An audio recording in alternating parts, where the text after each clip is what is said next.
విజృంభిస్తుంది already. విజృంభించక ముందే ప్రభుత్వాలు తగిన చర్యలు తీసుకోవాల్సినటువంటి అవసరం ఉంది.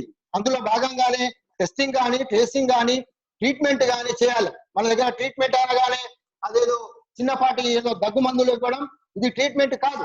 కరోనాకు నిజమైనటువంటి ట్రీట్మెంట్ ఎక్కడ ఉందండి? ఇప్పటి వరకు ప్రపంచ దేశాల్లో ఎక్కడ కనిపెట్టలేదు. సరే, చైనాలో అది ఉందా లేదా అనేటువంటిది సెకండరీ విషయం. చైనాలో వచ్చినటువంటి వైరస్ నిజంగా దీని వైరస్ ప్రకృతి సిద్ధంగా వచ్చినటువంటి వైరసా లేదా మానవ కల్పితమా అనేటువంటిది కూడా మనం చర్చించవలసినటువంటి అవసరం ఉంది. ఇవాళ చైనాలో యువాన్ లో వచ్చినటువంటి ఈ వైరస్ ఎందుకు తగ్గుముఖం పట్టింది, చైనాలో ప్రపంచ దేశాల లోపల ఎందుకు విజృంభిస్తుంది అనేటువంటిది కూడా మనం ముందు ఉండేటువంటి ప్రధానమైనటువంటి ప్రశ్నగా మనం చూడవలసిన అవసరం ఉంది. సో వరల్డ్ హెల్త్ ఆర్గనైజేషన్ ప్రకారం ఈ దేశం లోపల కానీ ప్రపంచంలో కానీ ప్రతి 1000 మంది ప్రజలకు ఒక డాక్టర్ ఉండాలి. కానీ భారతదేశంలో దురదృష్టం ఏంటంటే 11,800 మందికి మాత్రం ఒక డాక్టర్ అందుబాటులో ఉన్నాడంటే ఈ దేశ పరిస్థితి, ఈ దేశ ఆరోగ్య పరిస్థితి ఏ రకంగా ఉందో అనేటువంటిది కూడా మీరు ఆలోచించవలసినటువంటి అవసరం ఉంది. మనం అందరం కూడా ఆలోచించాలి. అంటే ఆ డాక్టర్, ఇంజనీర్లు పెద్ద ఎత్తున సుమారుగా ఒక సంవత్సరానికి 7 నుండి 8 లక్షల మంది ఇంజనీర్లు ప్రొడక్ట్ అయితే ఈ దేశం లోపల కేవలం 60 నుండి 70,000 మంది మాత్రమే డాక్టర్లు ఒక సంవత్సరానికి ఈ యొక్క ఉత్పత్తి అవుతున్నారు. అంటే ఇది ఏ మేరకు ఈ దేశము 135 కోట్లకు ప్రజా వైద్యాన్ని అందిస్తారు, ఈ దేశం లోపల డాక్టర్ల సంఖ్య ఏ మేరకు ఉంది అనేటువంటిది కూడా మనం ఇవాళ చర్చించుకోవాలి. అంటే వరల్డ్ హెల్త్ ఆర్గనైజేషన్ చెప్పినటువంటి 1000 మందికి ఒక డాక్టర్ ఉండాలనేటువంటి నియమాన్ని మన భారతదేశంలో మాత్రం 11,800 మందికి ఒక డాక్టర్ పనిచేస్తున్నారు. ఇలా అయితే ఈ వైరస్ ను ఎట్లా కట్టుదిట్టం చేయవచ్చు, ఎలా తగ్గించవచ్చు, ఎలా నివారించవచ్చు అనేటువంటిది కూడా మనం చూడవచ్చు. ఇవాళ ప్రపంచంలో అనేకమైనటువంటి వైరస్లు వచ్చాయి. సార్స్ అనేటువంటి వైరస్ కంటే ఈ యొక్క కరోనా వైరస్ అనేటువంటిది చాలా చిన్న విషయంగా మనం చెప్పుకోవచ్చు. అలాగే స్మాల్ పాక్స్ అనేటువంటిది కానీ, దానికి వ్యాక్సినేషన్ లేదా దీన్ని మనం అందుకే చైనాను దృష్టిలో పెట్టుకుంటే ఇది ఒక బయాలజికల్ వెపన్ గానే మనం చెప్పవచ్చు. ఇది మానవ సృష్టే తప్ప ఇది ప్రకృతి సిద్ధంగా వచ్చినటువంటి వైరస్ కాదు అనేటువంటిది చాలా స్పష్టంగా చెప్పవచ్చు.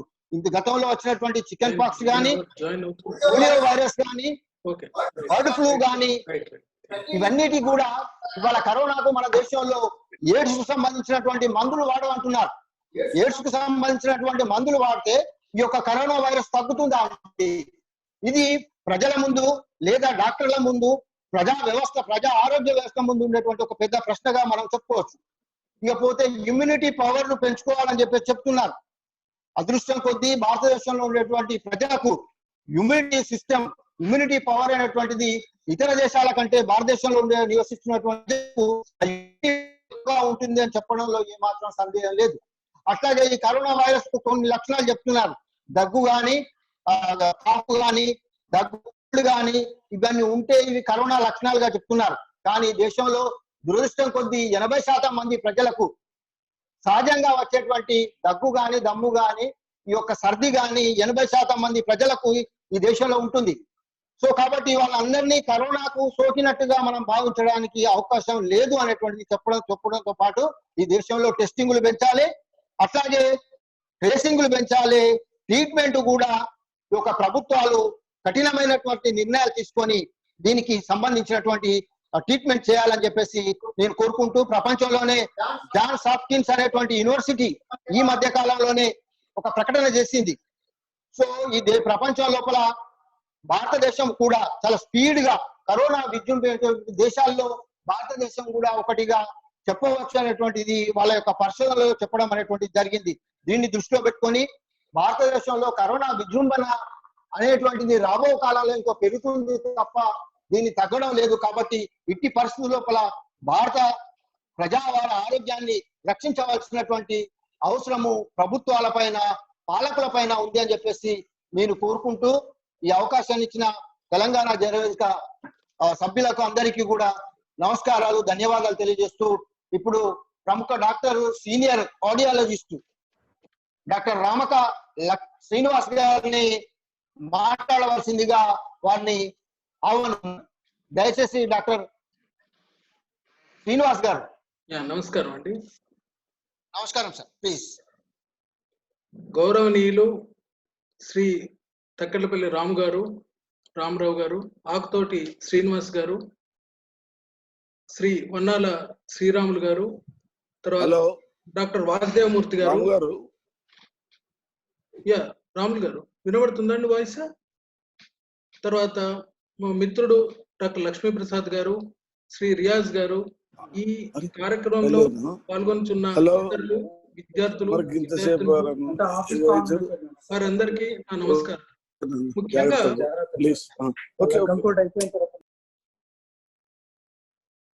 ఈ కార్యక్రమం గురించి రామ్ గారు చెప్పినప్పుడు దీనికి ఒక టాపిక్ ఏం చేయాలి అంటే కోవిడ్ గురించి అవగాహన అని అన్నాను.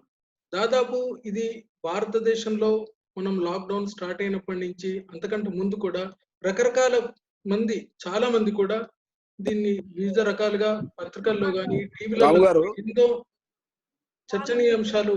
రామ్ గారు వినబడుతుందా అండి? రామ్ గారు వినబడతలేదు. రాము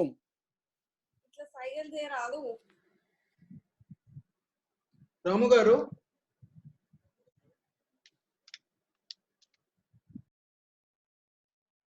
సార్, డాక్టర్ గారు మీరు మాట్లాడండి సార్ ప్లీజ్. వాయిస్ వినబడుతుంది కదా? వినబడుతుంది, అందరికి వినబడుతుంది సార్. ఇక్కడికి విచ్చేసిన కార్యక్రమం పాల్గొన్న అందరికీ నా నమస్కారాలు.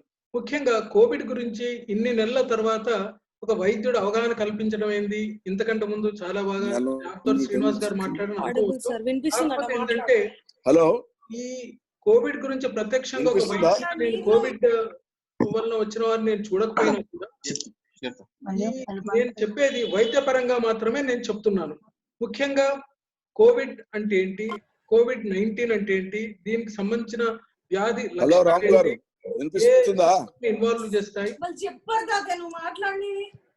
రాములు గారు ఇది నేను మాట్లాడిన నేను మాట్లాడిన ఒక 15 నిమిషాలు మాట్లాడతాను. దీనికి నివారించడానికి చర్యలు డాక్టర్ శ్రీనివాస్. రాములు గారు నేను ఒక 5-10 మినిట్స్ మాట్లాడుతున్నాను. అయితే ముఖ్యంగా ఈ కోవిడ్ గురించి ఇప్పుడు అవగాహన ఏంటి అని అనుకోవచ్చు. అయితే ముఖ్యంగా ఈ కార్యక్రమానికి ముఖ్య ఉద్దేశం ఏంటంటే ప్రత్యక్షంగా నేను కానీ చాలా మంది వైద్యులు కోవిడ్ వలన ఎఫెక్ట్ అయిన పేషెంట్స్ మేము చూడకపోయినా కూడా దీని గురించి నేర్చుకోవడం ఇప్పుడు చాలా ముఖ్యం అని భావించి WHO వెబ్సైట్ నుంచి, centre for disease control US website నుంచి, తర్వాత మన దేశంలో మన రాష్ట్రంలో ముఖ్యంగా ఉన్న ఈ గాంధీ హాస్పిటల్ కు సంబంధించిన వైద్యుల నుంచి, తర్వాత మా మిత్రులు ఇతర వైద్యులు US లో, ఇతర దేశాల్లో ఉన్న వారందరితో మాట్లాడి ఈ ఇన్ఫర్మేషన్ నేను గ్యాదర్ చేయడం జరిగింది. ముఖ్యంగా విన్నపం ఏంటంటే రాజకీయాలకు అతీతంగా వైద్యపరంగా అన్బయాస్డ్ గా మాత్రమే ఈ చర్చ నా వైపు నుంచి ఉంటుంది. తర్వాత ముఖ్యంగా ఈ కోవిడ్ కి సంబంధించి వైద్యం ఎలా ఎఫెక్ట్ అయ్యింది, వైద్య వ్యవస్థ ఎలా మార్పులు ఇదివరకు ఉంది, మనం ఎలాంటి మార్పులు చేయాలి, తర్వాత విద్యా వ్యవస్థలో మార్పులు, తర్వాత వ్యాపార పరంగా మార్పులు, తర్వాత కుటుంబ వ్యవస్థలో ఈ కోవిడ్ వల్ల ఎలాంటి మార్పులు వస్తున్నాయి, ఆర్థిక వ్యవస్థ గురించి, తర్వాత ఎంప్లాయీస్ మీద ఎలా ఉంది, ప్రభుత్వ రంగ ఎంప్లాయీస్, తర్వాత ప్రభుత్వేతర సంస్థలకు సంబంధించిన ఎంప్లాయీస్, తర్వాత సినీ రంగంపై, క్రీడా రంగంపై, బ్యాంకింగ్ రంగంపై, దీని గురించి ఒక నా విన్నపం ఏంటంటే నేను మాట్లాడిన తర్వాత వైద్యపరంగా నేను నా అంశాలు కొన్ని చెప్పిన తర్వాత ప్రతి వారు కూడా అన్బయాస్డ్ గా దీని గురించి చెప్పి, ముఖ్యంగా వీటన్నిటి సారాంశం ఏంటంటే మన ఆరోగ్య వ్యవస్థను ఎలా మనం ఇంప్రూవ్ చేయాలి అనేది చాలా ముఖ్యం. ముఖ్యంగా ధర్మార్థ కామ మోక్షాణం ఆరోగ్యం మూలముత్తమం అంటే ధర్మము, అర్థము, కామము, మోక్షం అంటే ధర్మాన్ని కనుక మనం సరిగ్గా నిర్వర్తించినట్టయితే, అలాంటి కోరికలు కూడా ధర్మపరంగా ఉన్నట్టయితే, తర్వాత అర్థం కూడా అంటే ఫైనాన్షియల్ మనం ఏదైతే ఎర్న్ చేస్తామో అది కూడా ధర్మపరంగా ఉన్నట్టయితే కనుక వీటన్నిటికి వల్ల మనం మోక్షం వస్తుంది. అయితే వీటన్నిటికీ మూలం ఆరోగ్యం. అంటే ఆరోగ్యంగా సరిగ్గా ఉంటేనే ఈ నాలుగిటిని మనం సాధించవచ్చు. ఏంటి? ధర్మార్థము, కామము, మోక్షం అనేది. అయితే దీన్ని ఫిలాసాఫికల్ గా ఆలోచిస్తే అందరూ ఏదో థియిస్టిక్ అని అనుకోవచ్చు. కానీ నా దృష్టిలో ఏంటంటే మోక్షం అంటే కనుక మనం చేసే కార్యాలు, ధర్మము, కామము, అర్థము, మోక్షం ఏదైనా కూడా వచ్చే జనరేషన్ కు ఇది ఒక రోల్ మోడల్ గా ఉండాలి. దీన్ని దృష్టిలో ముఖ్యంగా శ్రీ రామరావు గారు, వారి పితృదేవులు శ్రీ పురుషోత్తమరావు గారు ద్వారా స్థాపించబడిన తెలంగాణ జనవేదిక ద్వారా ఇన్ని రోజులు ప్రతి కార్యక్రమం నిర్వర్తించినప్పుడు దీని ద్వారా కూడా ఇది వరంగల్ పట్టణంలో ప్రతి వారు కూడా దీంట్లో పాల్గొనాలని భావిస్తూ నా మిత్రులైన ఎంపీలకు, తర్వాత కొద్దిమంది నాకు పరిచయం ఉన్న సీనియర్ ఎంపీలకు, వరంగల్ ఎంపీలకు, ఎమ్మెల్యేలకు, నా మిత్రులకు, ఐఎంఏ వైద్యులకు, తర్వాత ఇండియన్ రెడ్ క్రాస్ వారికి, వీరందరికీ కూడా ఈ కార్యక్రమంలో భాగం పంచి, అంటే నేను హెల్త్ యాక్టివిస్ట్ ఒక వైద్యునిగా అందరికీ ఏదో టీచింగ్ చేసినట్టు కాక నాకు తెలిసిన కొన్ని విషయాలు నేర్చుకొని, తెలియని విషయాలు ఈ వెబ్సైట్స్ ద్వారా నేర్చుకొని, ఇతర విషయాల గురించి ఇతర వాళ్ళని నేర్చుకోవడం మూలాన వరంగల్ పట్టణము మన తెలంగాణ రాష్ట్రంలోనే ఒక మిగతా వారికి health model, because we have to create a role model as a district. ఎందుకంటే మన నేషన్ లో ఒక డిస్ట్రిక్ట్ అనేది ఒక యూనిట్ గా పరిగణించాలి. So we have to improve the epidemiology of the district. అంటే ఎపిడెమియాలజీ అంటే ఈ విషయాలు కొన్ని ఇక్కడ పాల్గొనే వారందరికీ తెలియదు. ఒక వ్యాధి గురించి సూక్ష్మం నుంచి మోక్షం వరకు, అంటే from the womb to the tomb, అది ఆరిజిన్ దగ్గర నుంచి దాని entire aspects of the disease ను స్టడీ చేయడం అనేది ఎపిడెమియాలజీ అంటారు. ప్రపంచ వ్యాప్తంగా ఎపిడెమియాలజీ స్టడీ చేయడం అనేది అంటే ప్రతి వ్యాధికి సంబంధించిన, అది కమ్యూనికబుల్ డిసీజ్ అయినా నాన్ కమ్యూనికబుల్ డిసీజ్ అయినా, కమ్యూనికబుల్ డిసీజ్ అంటే సంక్రమించే వ్యాధులు, ఈ అసంక్రమిత వ్యాధులు అంటే నాన్ కమ్యూనికబుల్ డిసీజ్ లైక్ మధుమేహ వ్యాధి, అధిక రక్తపోటు, తర్వాత గుండె జబ్బు, ఇవన్నీ క్యాన్సర్, ఇవన్నీ కూడా అసంక్రమిత నాన్ కమ్యూనికబుల్ డిసీజ్. ఈ రెండింటిని కూడా మనం సరిగ్గా కనుక మనం ఒక సూక్ష్మం నుంచి మోక్షం అది చాలా డీటెయిల్ గా కనుక స్టడీ చేయడమే ఒక వ్యాధి గురించి దాన్ని ఎపిడెమియాలజీ అంటారు. అయితే దీని విషయంలో నేను చిన్నప్పుడు మెడిసిన్ లో ఉన్నప్పుడు అసలు సోషల్ అండ్ ప్రివెంటివ్ మెడిసిన్ లో శ్రీ సుందరేష్ పేరు గారు మాకు చాలా గురువర్యులు, చాలా సీనియర్ టీచర్. వారు చెప్పింది ఎప్పుడు మేము వినకపోయేవాళ్ళం, కానీ ఇప్పుడు దాని విలువ తెలుస్తుంది. అంటే వారు ఇప్పుడు ఎగ్జాంపుల్ చెప్పేవారు ఏంటంటే, కలరా గురించి మీకు అందరికి తెలుసు. కలరా వ్యాధి అక్కడ యూకేలో అక్కడ వచ్చినప్పుడు చిన్నగా అంటే 2 పైప్ లైన్స్ కానీ 2 ఏరియాస్ నుంచి 3 ఏరియాస్ నుంచి వచ్చి కలరా ఎఫెక్ట్ అయితే అప్పుడు జాన్సన్ అనే అతను ఎలా కనుక్కున్నాడు అనేది చాలా వివరంగా చెప్పబడింది. That is the wonder of epidemiology. అంటే ఈ ఉదాహరణ ఎందుకు చెప్తున్నానంటే, అప్పుడు ఒక్క ఏరియాలో డిసీజ్ కలరా ఉంది, ఇంకో ఏరియాలో లేదు. ఒక ఏరియా వారికి ఎందుకు ఎక్కువ ప్రబలింది ఆ కలరా అని తెలియజేయడానికి జస్ట్ ఆ ట్యాప్, ఆ శానిటరీ సిస్టమ్ స్టడీ చేశారు. దాని ద్వారా Johnson arrived at conclusion that ఆ ఏరియా కలరా రావడానికి శానిటరీ సిస్టమ్ లో ప్రాబ్లం అని నిరూపించింది. ఇంత మటుకు కూడా ఇంత వైద్యపరంగా మనం చాలా అభివృద్ధి చెందినా కూడా మనం కోవిడ్ ను ఎదుర్కోలేకపోయాము అంటే ఇది మన I think epidemiology has to improve. ఇప్పటికైనా కూడా కోవిడ్ వలన జరిగిన దానికి మన ఎపిడెమియాలజీ స్టడీ చేయడానికి, ఒక వ్యాధిని స్టడీ చేయడానికి పబ్లిక్ హెల్త్ లో ఎపిడెమియాలజీ అనేది చాలా ఇంపార్టెంట్. నా విన్నపం ఏంటంటే ఇది ముఖ్యమైన విషయం. అంటే ప్రతి జిల్లా ఒక గ్రామానికి, తర్వాత ఒక మండలను కలిపి ఒక జిల్లా ఒక యూనిట్ గా పరిగణిస్తే ఆ జిల్లాలో ఒక ఎపిడెమియాలజీ యూనిట్ ను స్థాపించడం అనేది చాలా ముఖ్యం.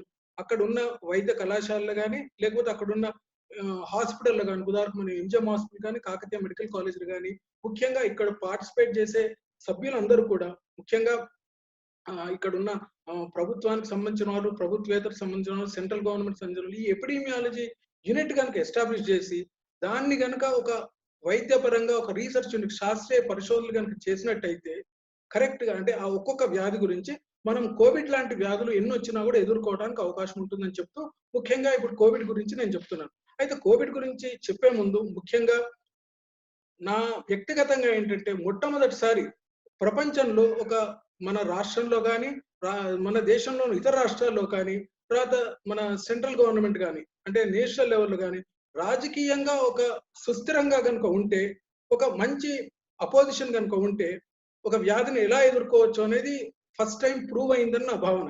అయితే ఇంత మటుకు శ్రీనివాస్ గారు చెప్పినట్టు ఒక వ్యాధిని ఎదుర్కోవడంలో ప్రభుత్వానికి రాజకీయంగా కానీ, తర్వాత ఒక్కొక్క రాష్ట్రం కానీ, అధికారులు కానీ ఒక్కొక్కరి మధ్యన విభేదాలు ఉండొచ్చు. కానీ ఇంత మటుకు చేయడం వల్లనే మనం ఇలాంటి ఒక స్టేట్ లో ఇంకా ఎక్కువ డ్యామేజ్ జరగకుండా చేశాము అనేది ఒకటి నా భావన.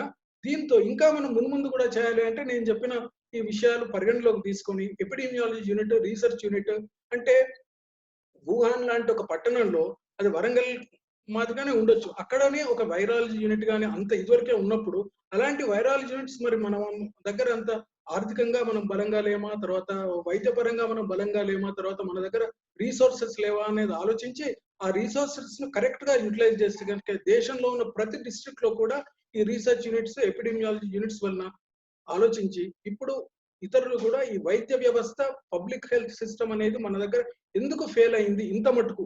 అంటే కోవిడ్ లాంటి వ్యాధి వచ్చినప్పుడే పబ్లిక్ హెల్త్ మనం పరిగణలోకి తీసుకోవాలా, లేకపోతే ఇతర వ్యాధులకు మనం ఎందుకు దీంట్లో ఫెయిల్ అయ్యాము అనేది ఆలోచించాలని చెప్తూ, ముఖ్యంగా కోవిడ్ గురించి పాటుపడిన వైద్యులు, వైద్య సిబ్బంది, పారిశుద్ధ్య సిబ్బంది, తర్వాత ప్రతి వారు కూడా నాయకులు, హెల్త్ కేర్ అడ్మినిస్ట్రేషన్, రాజకీయ నాయకులు, ప్రభుత్వము, తర్వాత వీరందరికీ కూడా నా శుభాకాంక్షలు తెలుపుతూ, దీని గురించి పాటుపడిన ప్రతి వారికి తెలుపుతూ, కోవిడ్ వలన దురదృష్టవశాత్తు మరణించిన వారి ప్రపంచ వ్యాప్తంగా, మన రాష్ట్రంలో కానీ లేకపోతే దేశంలో ఇతర రాష్ట్రాల్లో కానీ, దేశవ్యాప్తంగా తర్వాత ప్రపంచ వ్యాప్తంగా మరణించిన అందరికీ నా నివాళులు అర్పిస్తూ, జనవేదిక తరపున వారికి నివాళులు అర్పిస్తూ, ముఖ్యంగా కోవిడ్ గురించి వైద్యపరంగా మనం కొన్ని విషయాలు తెలుసుకుందాం.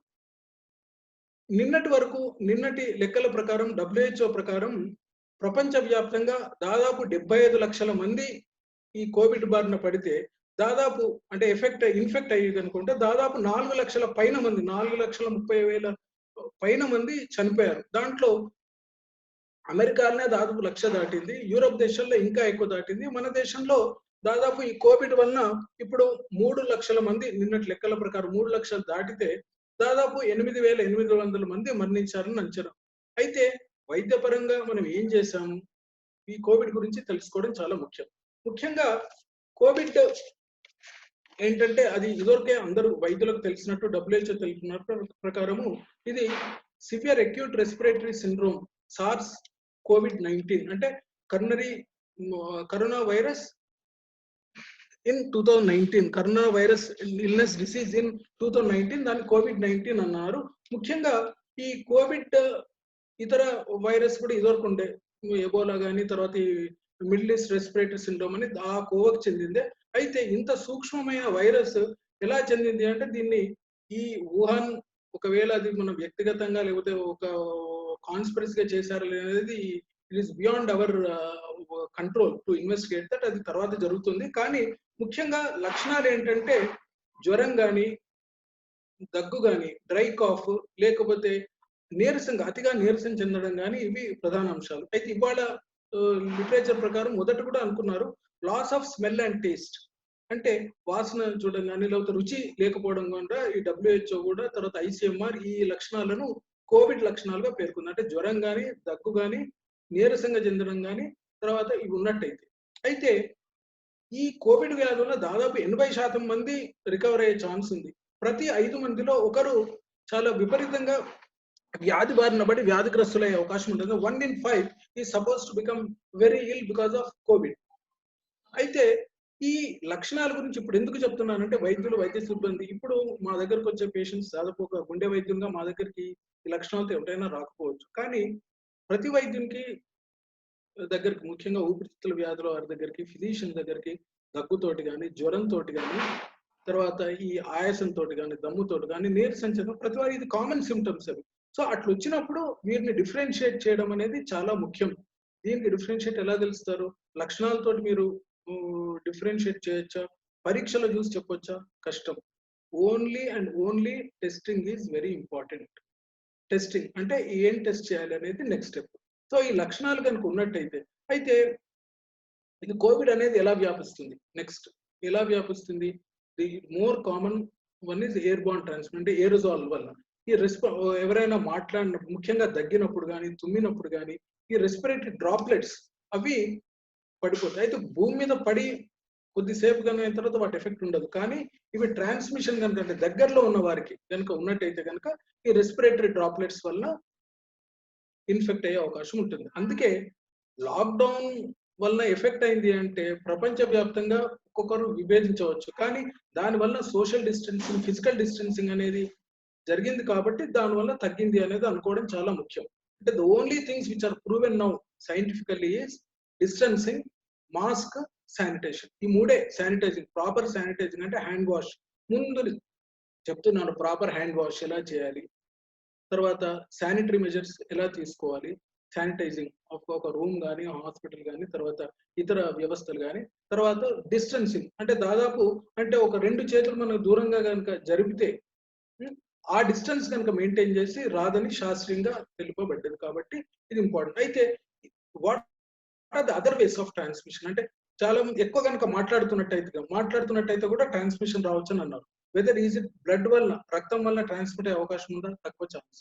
ఫీకల్ అంటే ఎవరైనా డిఫికేషన్ అంటే బయట మోషన్ అది వెళ్తుంటే మన దగ్గర చాలా కామన్ అది.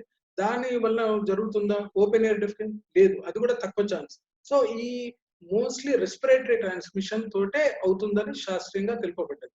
సో ఈ దిశలో ఉంచుకొని మేబీ సెంట్రల్ గవర్నమెంట్ దాని తర్వాత ICMR సూచనల మేరకు ప్రపంచవ్యాప్తంగా WHO కానీ వీటన్నిటి సూచనల మేరకు ఈ సో ఐసోలేషన్, క్వారంటైన్ అనేవి డిఫరెన్షియేషన్ చాలా ఇంపార్టెంట్.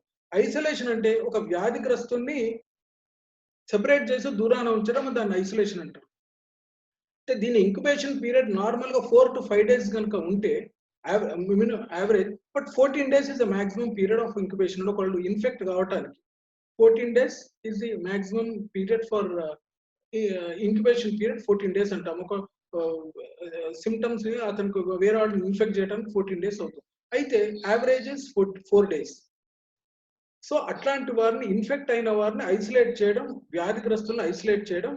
సో దేశవ్యాప్తంగా కానీ రాష్ట్ర వ్యాప్తంగా కానీ మనకు ఈ రీసోర్సెస్ కొన్ని సమకూర్చి, అంటే ఒక యుద్ధ ప్రాతిపదికన చేసి ఆ విధంగానే కొద్దిగా కంట్రోల్ అయిందని అనుకోవడానికి అవకాశం ఉంటుంది. రెండవది క్వారంటైన్. క్వారంటైన్ అంటే మీరు ఇదివరకు వినుండొచ్చు, quarantine Hyderabad fever hospital. Quarantine అంటే ఒకళ్ళు ఆల్రెడీ కనుక ఇన్ఫెక్ట్ అయ్యి బట్ లక్షణాలు అంత లేవు, వారిని ఈ సిక్ పీపుల్ అంటే ఇతర వారి నుంచి, వారు కనుక ఎవరిని కోవిడ్ ఎఫెక్ట్ అయిన వాళ్ళ నుంచి సెపరేట్ చేసి కనుక ఉంచడం అనేది, ఇప్పుడు ఉదాహరణకు విదేశాల నుంచి వస్తుంటారు. విదేశాల నుంచి వచ్చినప్పుడు వారికి ఇన్ఫెక్ట్ కాకపోవచ్చు, కానీ వారు కనుక అట్లాంటి దేశాల్లో కోవిడ్ ఉందని భావించి వారిని సెపరేట్ చేసి ఉంచడం అనేది దాని క్వారంటైన్ కిందకి వస్తుంది.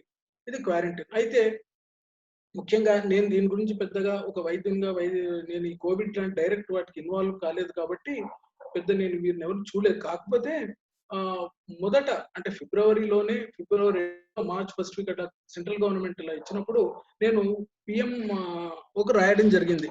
అంటే మీరు ఈ COVID-19 విదేశాల నుంచి సెలెక్టివ్ గానే చేస్తున్నారు, అంటే చైనా కానీ ఇతర ఆ ఎఫెక్ట్ అయిన దేశాల నుంచి వారిని మీరు ఆ ఫ్లైట్స్ ఆపి వాళ్ళని క్వారంటైన్ పంపుతున్నారు, మరి ఇతర దేశాల నుంచి వచ్చి చెప్పలేదంటే తర్వాత అదొక ప్రశ్న అడిగాను. రెండవది ఏంటంటే PM ఈ COVID-19 ఒక సెపరేట్ ఈమెయిల్ క్రియేట్ చేసి దానికి ఏమడిగానంటే, మీరు విదేశాల ఫ్లైట్స్ ఒకటే చేస్తున్నారు, మరి రోడ్ ద్వారా వచ్చేది అంటే భారతదేశం చుట్టుపక్కల ఉన్న నేపాల్ కానీ పాకిస్తాన్ ఇతర దేశాల నుంచి రోడ్ మార్గాన కనుక వస్తే ఏం చేయాలి అని అంటే, ఆ రోడ్ మార్గాన వచ్చేది ఫారిన్ అఫైర్స్ కానీ హోమ్ అఫైర్స్ కానీ వాళ్ళు కంట్రోల్ చేస్తారు, కానీ అది స్టేట్ గవర్నమెంట్ లిమిట్స్ లో ఉంటుంది కాబట్టి అది వారి పరిధిలోకి రాదు.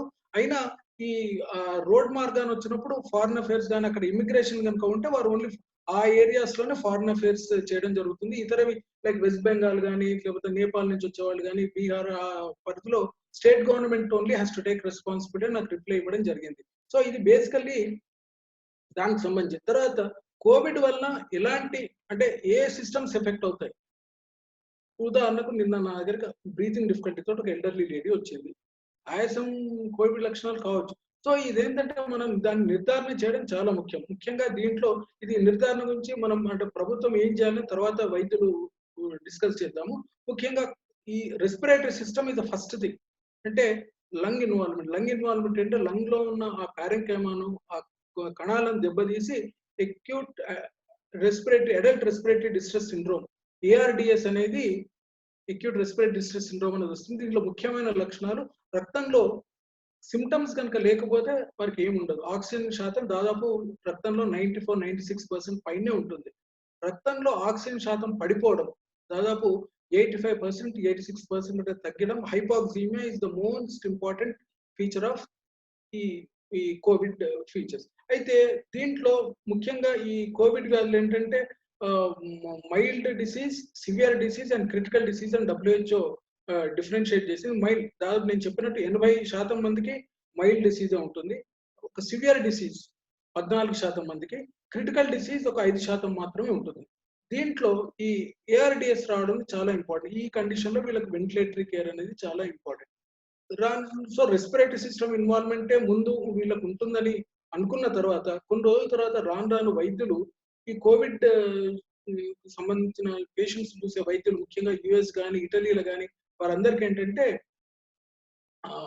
హార్ట్ ఇన్వాల్వ్మెంట్, కార్డియోవాస్కులర్ ఇన్వాల్వ్మెంట్ కూడా చాలా తరచుగా చూడడం జరిగింది. హార్ట్ అటాక్స్ తిరిగి రావడం, ఛాతి నొప్పి, ఆయాసంతో రావడం. సో ముఖ్యంగా నేను కొద్దిమంది మిత్రులు కార్డియాలజిస్ట్ యూఎస్ లో డిస్కస్ చేసినా కూడా నాన్ ఎస్టీ ఎలివేషన్ ఎంఐ అంటే వీళ్ళకి అక్యూట్ కర్నరీ సిండ్రోమ్ అంటే గుండె రక్తనాళాల్లో అంతరాయం కనుక ఏర్పడి ఛాతి నొప్పి, ఆయాసంతో కనుక వచ్చినట్లయితే దాన్ని అక్యూట్ కర్నరీ సిండ్రోమ్ అంటాం.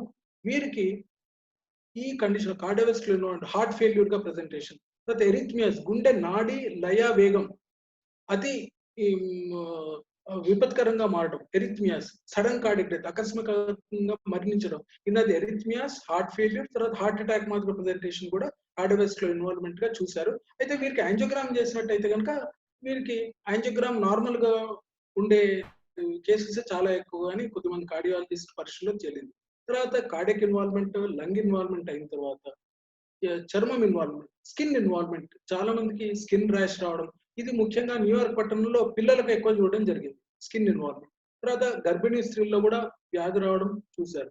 ముఖ్యంగా పెద్దవారికి, ఎల్డర్లీ పీపుల్ అబౌవ్ 60-65 వారికి, మధుమేహ వ్యాధిగ్రస్తులకు, అధిక రక్తపోటు ఉన్న వారికి, తర్వాత క్యాన్సర్ సంబంధించిన వ్యాధులు, ఇదివరకే కనుక గుండె జబ్బు కనుక ఉన్నట్టయితే కనుక, క్రానిక్ కిడ్నీ డిసీజ్, మూత్రపిండాల వ్యాధి కనుక ఉన్నట్టయితే కనుక వీరందరికీ కూడా ఇవి కోమార్బిడిటీస్ అంటాం. వీరందరికీ వ్యాధి మిగతా వారికంటే తీవ్రంగా ఉందని శాస్త్రీయంగా చెప్పబడింది. అంటే those with diabetes, hyper tension, risk factors for heart disease. అలాగే ఇదివరకు క్యాన్సర్ కానీ అన్నట్టు తెలిసింది. సో ఈ తెలిసిన తర్వాత ముఖ్యంగా నాది మ్యూట్ చేశారు, యూఆర్ మ్యూటెడ్. ఓకే. సో ఇది ఈ కోవిడ్ కి సంబంధించిన ముఖ్యమైన ఇన్వాల్వ్మెంట్ అంటే డిసీజ్ ఇన్వాల్వ్మెంట్. అయితే నిర్ధారణ గురించి ముఖ్యంగా దీని గురించి కూడా ముందు అంటే ఇలాంటి వ్యాధిని ఎదుర్కోవడంలో మొట్టమొదటిసారి కాబట్టి ప్రతి దేశంలో కూడా ఒక్కొక్క దేశం ఒక్కొక్క విధంగా దానికి రియాక్ట్ అయింది. చాలా మంది అంటుంటారు ఆ దేశం చాలా బాగా రియాక్ట్ అయింది, చైనా ముందు రియాక్ట్ అయింది, దానికి ముందు డీటెయిల్స్ ఇవ్వలేదు WHO. ముఖ్యంగా నాకు నిన్న దలైలామా గారు నిన్న ఇంటర్వ్యూ ఇచ్చినప్పుడు టీవీలో చాలా మంచిగా నచ్చింది. కోవిడ్ లాంటి వ్యాధి కానీ ఎలాంటి వ్యాధి కానీ వచ్చినప్పుడు this is the time you should think not as I, అంటే నేను, నాకు అనేది అనుకోవద్దు, మనకు, మన అందరికీ అనేది అనుకోవాలంటే ప్రపంచవ్యాప్తంగా ఈ వ్యాధి ప్రపంచవ్యాప్తంగా ప్రబలింది కాబట్టి దలైలామా ఉద్దేశం ఏంటంటే ఈ సిచ్యువేషన్ లో ఏదైనా కూడా వైద్య పరంగానైనా, ఆర్థిక పరంగానైనా కూడా, ఇతర పరంగానైనా మనము, మనది అంటే ఈ అందరూ సమిష్టిగా పోరాడాలి అనేది వారి ఉద్దేశం. దలైలామా గారి ఈ సందర్భాన్ని అది అందరికీ విన్నవించాలని అనుకుంటున్నాను. ముఖ్యంగా NDTVలో, టైమ్స్, రిపబ్లిక్ లో ఇది దలైలామా గారు చెప్పారు. అయితే ఈ విషయంలో ముఖ్యంగా ఏంటంటే అంటే కొన్ని వైద్య పరంగా కొన్ని తెలియాలి. అంటే అవుట్ బ్రేక్ అంటే ఏంటి, ఎపిడమిక్ అంటే ఏంది, ఎండమిక్ అంటే ఏంది, పాండమిక్ అంటే ఏంది. పాండమిక్, ఈ COVID-19 అనేది ఒక పాండమిక్ అంటే ప్రపంచవ్యాప్తంగా ఇది ప్రబలింది. అవుట్ బ్రేక్ అంటే ఉదాహరణకు సడన్ గా ఇప్పుడు మన దగ్గర ఏదైనా జాతర అయింది అనుకోండి, జాతర అయిపోగానే అక్కడ ఇన్ఫెక్షన్ డిసీజ్ ఎక్కువ వస్తాయి. ఉదాహరణకు ఏదైనా జాతర అయింది అనుకోండి, ఆ తర్వాత అక్కడ డయేరియల్ ఇల్నెస్ కానీ ఎక్కువ కావడం అనేది out break, sudden out break. కొద్దిమంది ఇప్పుడు రైనీ సీజన్ కానీ ఒకటి సడన్ గా అక్కడ అందరికీ జ్వరాలు రావడం, ఇక్కడ చాలా చూస్తుంటాం. జ్వరాలు వచ్చినప్పుడు దాన్ని sudden out break of illness ను దాన్ని అవుట్ బ్రేక్ అంటారు. అలాగే ఎపిడమిక్ అంటే ఒకవేళ ఇన్ఫెక్షన్ ఆ కమ్యూనిటీలో అందరికి కనుక స్ప్రెడ్ అయితే కనుక దాన్ని ఇన్ఫెక్ట్ అయిన వాళ్ళు ఇతరులకు కనుక స్ప్రెడ్ చేసి ఉంటే కనుక దేశం, ఒక కమ్యూనిటీలు కానీ, ఒక ఏరియాలు కానీ, దేశవ్యాప్తంగా కనుక దాన్ని ఎపిడమిక్ అంటారు. అలాగే ఉంటుంది ఎపిడమిక్. ఎండమిక్ అంటే ఆ వ్యాధి అవుట్ బ్రేక్ వచ్చి అయిన తర్వాత స్థిరంగా ఉండడం, దాని స్టాటిస్టిక్స్. అంటే ఉదాహరణకు మన దగ్గర దోమలు పుడుతూనే ఉన్నాయి ఏళ్ల తరబడి, మలేరియా వస్తుంది. మలేరియాని ఏమంటాం మనం అలవాటు పడిపోయాం. Malaria is endemic in so many areas in Africa, అక్కడ కంట్రీస్ లో. సో మలేరియాను మనకు ఎండమిక్ అంటే అది వ్యాధికి మనం అలవాటు పడదు, దాన్ని ఎండమిక్ అంటారు. ఓకే. అలాగే పాండమిక్ అంటే ఏదైతే ఎపిడమిక్ ఒక రీజియన్ లో కానీ, ఒక కంట్రీలో కానీ, దేశంలో కానీ వచ్చిందో అది ప్రపంచవ్యాప్తంగా ప్రబలితే కనుక దాన్ని పాండమిక్ అంటారు. సో ఈ దృష్టిలో దీని గురించి తెలుసుకోవడం చాలా ముఖ్యం.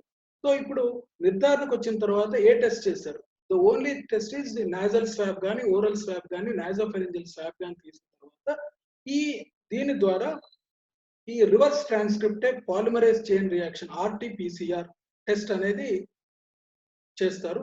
దీంతో పాటు మన ICMR RT-PCR అనేది ప్రపంచవ్యాప్తంగా ఇట్స్ టోటల్లీ అంటే ఇది కనుక నిర్ధారణ అయితే కోవిడ్ ఉన్నట్టే లెక్క. మరి 100% చెప్తుందా అని నాకు కొద్దిగా అనుమానం వచ్చి నేను లిటరేచర్ రివ్యూ చేశాను. There are some false negative test also. అంటే ఒకసారి COVID-19 నెగటివ్ అని వచ్చిన తర్వాత ఈ RT-PCR reverse transcriptase polymerase chain reaction అనేది శాస్త్రీయ పాలిమర్ PCR అనేది చాలా పకడ్బందీగా చేసిన ఒక నిర్ధారణ పరీక్ష. దీంట్లో ఈ PCR వల్ల కూడా 100% నిర్ధారణ అవుతుంది అనేది కొన్ని ఫాల్స్ నెగటివ్ కూడా పోవచ్చు. అయితే ఎవరికైనా కోవిడ్ సస్పెక్ట్ చేసి ఒకసారి నెగటివ్ వచ్చిన తర్వాత కూడా మీరు కనుక దానికి కనుక అనుమానం ఉన్నట్టయితే మళ్ళీ ఒకసారి సెకండ్ టైం చేయడం చాలా ముఖ్యం ఈ RT-PCR. ఇదే కాకుండా ఇతర టెస్ట్ ఉన్నాయి. ఉదాహరణకు దాని CD-NAT టెస్ట్ అని, కార్ట్రిడ్జ్ డ్రివెన్ టెస్ట్ అని ఒకటి, CD-NAT టీబీకి చేసేవి, తర్వాత TrueNAT టెస్ట్ అని. ఈ రెండు కూడా కొద్దిగా తక్కువ సెన్సిటివిటీ స్పెసిఫిటీ ఉన్నాయి. ఏది కంపేర్ టు కోవిడ్ ఈ RT-PCR కంటే CD-NAT TrueNAT టెస్ట్ అనేది ఉంది. ICMR వెబ్సైట్ లో ఎన్ని రాష్ట్రాల్లో ఒక్కొక్క జిల్లాకు ఎన్ని ఉన్నాయి. అయితే మన దేశంలో మన రాష్ట్రంలో చూసింది ఏంటంటే నేను కంపారిటివ్ లో చూసానంటే కంపేర్ టు మన పక్కనున్న రాష్ట్రంలో దాదాపు కమ్యూనిటీ హెల్త్ సెంటర్స్ లో కూడా ఈ CD-NAT TrueNAT టెస్ట్ అందుబాటులోకి ఇచ్చారు.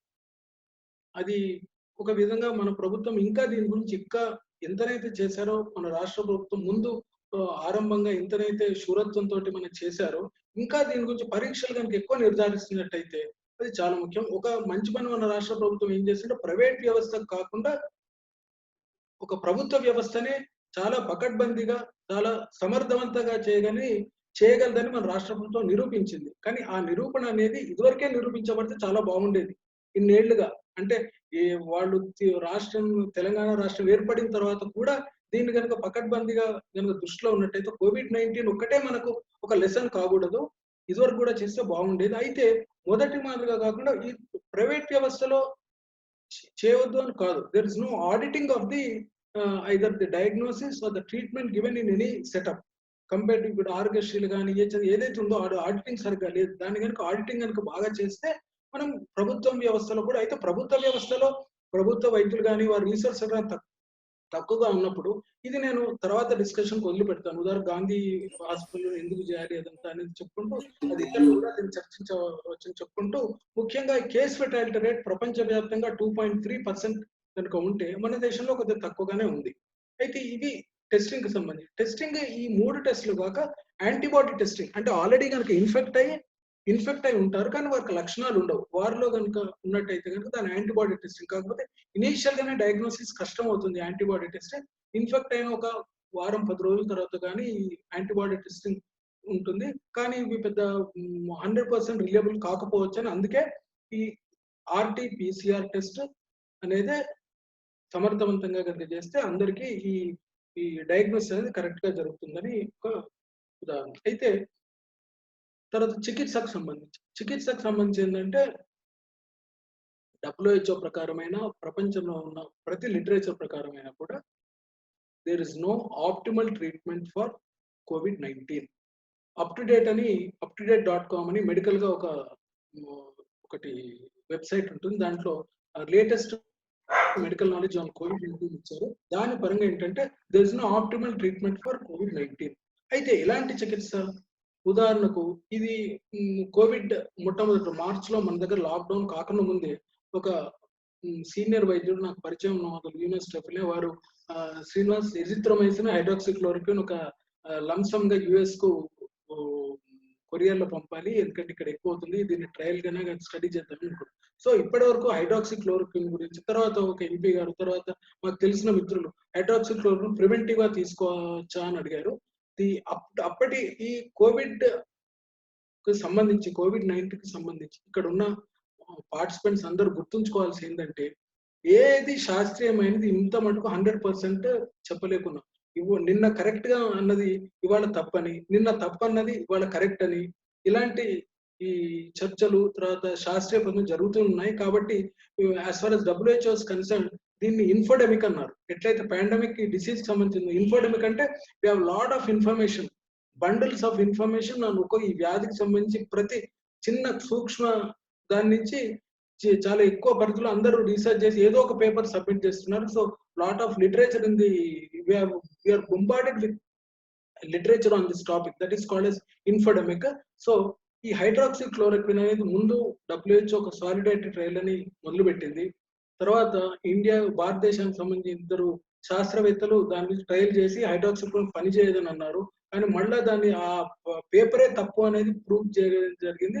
అయితే WHO మళ్ళీ సాలిడారిటీ ట్రయల్ కంటిన్యూ చేసిన తర్వాత Indian Council of medical research వైద్యులు వైద్య సిబ్బంది హైడ్రాక్సీ క్లోరోక్విన్ తీసుకోవాలని చెప్పినా కూడా మెడికల్ గా జాగ్రత్తలు పాటించడం చాలా ముఖ్యం. ఉదాహరణకు నాకు తెలిసిన వారు కూడా కొంతమంది కుటుంబ సభ్యులు కానీ ఇతరులు మీరు హైడ్రాక్సీ క్లోరోక్విన్ దగ్గర ఉంచుకోవాలి, మనకి ఏదైనా అర్జెంట్ వస్తే తీసుకోండి అంటే ఏదో దగ్గుకో జ్వరానికో పారాసిటమాల్ మాదిరిగా తీసుకునే మందు కాదది. అయితే హైడ్రాక్సీ క్లోరోక్విన్ తీసుకున్నప్పుడు దాని వల్ల గుండె మీద దుష్ప్రభావం ఉండే అవకాశం ఉంటుంది. సడన్ కార్డియక్ రిథమ్ డిస్టర్బెన్స్ వచ్చే అవకాశం ఎక్కువ ఉంటుంది. నేను ఒక పరిశోధన చేయకపోయినా నాకు తెలిసిన ఒక మిత్రుడు వారికి సంబంధించిన దగ్గరి బంధువు ఒకతను ఏపీలో అతనికి అతని గుండె జబ్బు ఇదివరకే ఉంది, అతను ఈ కరోనా ఉందని చెప్పి ప్రొఫిలాక్టిక్ గా అతను తీసుకోవడం జరిగింది హైడ్రాక్సీ క్లోరోక్విన్. ఈ met with sudden cardiac death. ఇలాగే లింక్డ్ఇన్ లో ఒక మిత్రుడు అతనికి ఈ బిలాంగ్స్ మెడికల్ ప్రొఫెషన్ అతనికి సంబంధించిన అస్సాంలో తీసుకుంటే ఈ హ్యాడ్ సడన్ కార్డియక్ డెత్. దానివల్లే జరిగిందా లేదా శాస్త్రీయంగా చెప్పలేకపోయినా ఈ circumstantial evidence that hydroxy chloroquine has led to sudden cardiac death in these individuals. అంటే హైడ్రాక్సీ క్లోరోక్విన్ ఇప్పటి వరకు అంటే మొన్న దీని గురించి ఇన్ఫర్మేషన్ ఏంటంటే లిటరేచరే కాక మొన్న గాంధీ వైద్యులతో కూడా నేను సంప్రదించడం జరిగింది.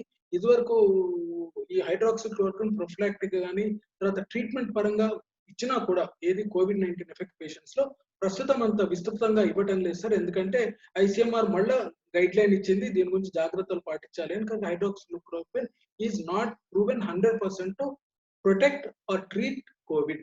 అయితే హైడ్రాక్సీ క్లోరోక్విన్ తో పాటు అజిత్రోమైసిన్ యాంటీబయాటిక్ కూడా ఇచ్చేవారు. Azithromycin in combination with hydroxy chloroquine ఇస్తే ఇది దీనికి ఎఫెక్టివ్ గా ఉంటుందని శాస్త్రీయంగా చెప్పబడింది. కానీ దానివల్ల కూడా అజిత్రోమైసిన్ హైడ్రాక్సీ కాంబినేషన్ ఇస్తే కూడా వీరికి సడన్ కార్డియక్ అరెస్ట్ రిస్క్ ఎక్కువగా ఉంటుందని శాస్త్రీయంగా తెలుపబడింది. కాబట్టి ఆ ట్రీట్మెంట్ కూడా ఇప్పుడు ఇవ్వటం లేదు.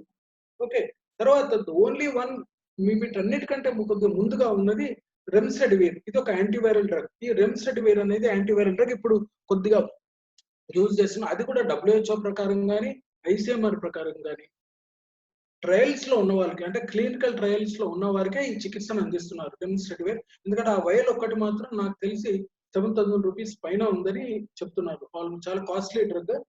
ఇంకొకటి ఏంటంటే ఇతర వైరల్ డ్రగ్స్ లోపినవేర్, రిటోనవేర్ అని ఇది కూడా ఈ యొక్క యాంటీవైరల్ డ్రగ్. HIV పేషెంట్స్ ఇచ్చేవి కూడా ఇది ప్రూవెన్. కాబట్టి శాస్త్రీయంగా ఇంత మటుకు 100% ఏది ప్రూవెన్ కాలేదు. కానీ దీంట్లో ఈ రెమ్డెసివిర్ అనే మందు కొద్ది మందికి పనిచేస్తుందని శాస్త్రీయంగా తెలుపబడింది. దీని తర్వాత next thing is plasma therapy.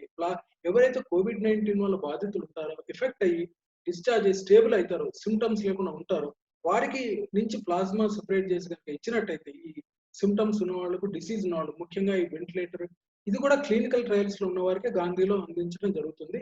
వారికి ఈ COVID-19 ట్రీట్మెంట్ ప్లాస్మా థెరపీ ఇవ్వడం వల్ల వారు మెరుగయ్యారని అయితే న్యూయార్క్ లో కొద్దిమంది వైద్యులు చెప్పినట్టు కానీ తర్వాత మన రాష్ట్రంలో కానీ ICMR ట్రయల్స్ లో కానీ ఇది చెప్పబడింది ముఖ్యంగా. సో ఇది దీనికి ట్రీట్మెంట్ సంబంధించి మిగతాదంతా సపోర్టివ్ కేర్. ఉదాహరణకు కొన్ని విషయాలు తెలుసుకోవాలి దీనికి సంబంధం. ఈ COVID-19 వచ్చిన తర్వాత మీ అందరికీ తెలుసు నేను ఈ CPR ప్రోగ్రామ్స్ చాలా చేసామని. అంటే అవుట్ ఆఫ్ హాస్పిటల్ కార్డియక్ అంటే వ్యక్తిగతంగా ఎవరైనా ప్రదేశాల్లో ఇంట్లో కానీ గృహ సముదాయాల్లో కానీ రోడ్డు మీద కానీ ఎవరైనా ఆకస్మికంగా కుప్పకూలిపోతే అంటే వైద్యులు వైద్య సిబ్బంది లేని చోట గృహేతర పరిసరాల్లో మన వైద్యేతర పరిసరాల్లో దాన్ని out of hospital cardiac arrest అంటారు. దీని గురించి అవగాహన మన దగ్గర సరిగ్గా లేదని దాదాపు ఒక వరంగల్ ఏరియా కార్డియక్ రిజిస్ట్రేషన్ చేయడం జరిగింది. దాదాపు ఒక 20,000 మందికి పైన చాలా మందికి ప్రత్యక్షంగా శిక్షణ ఇవ్వడం జరిగింది.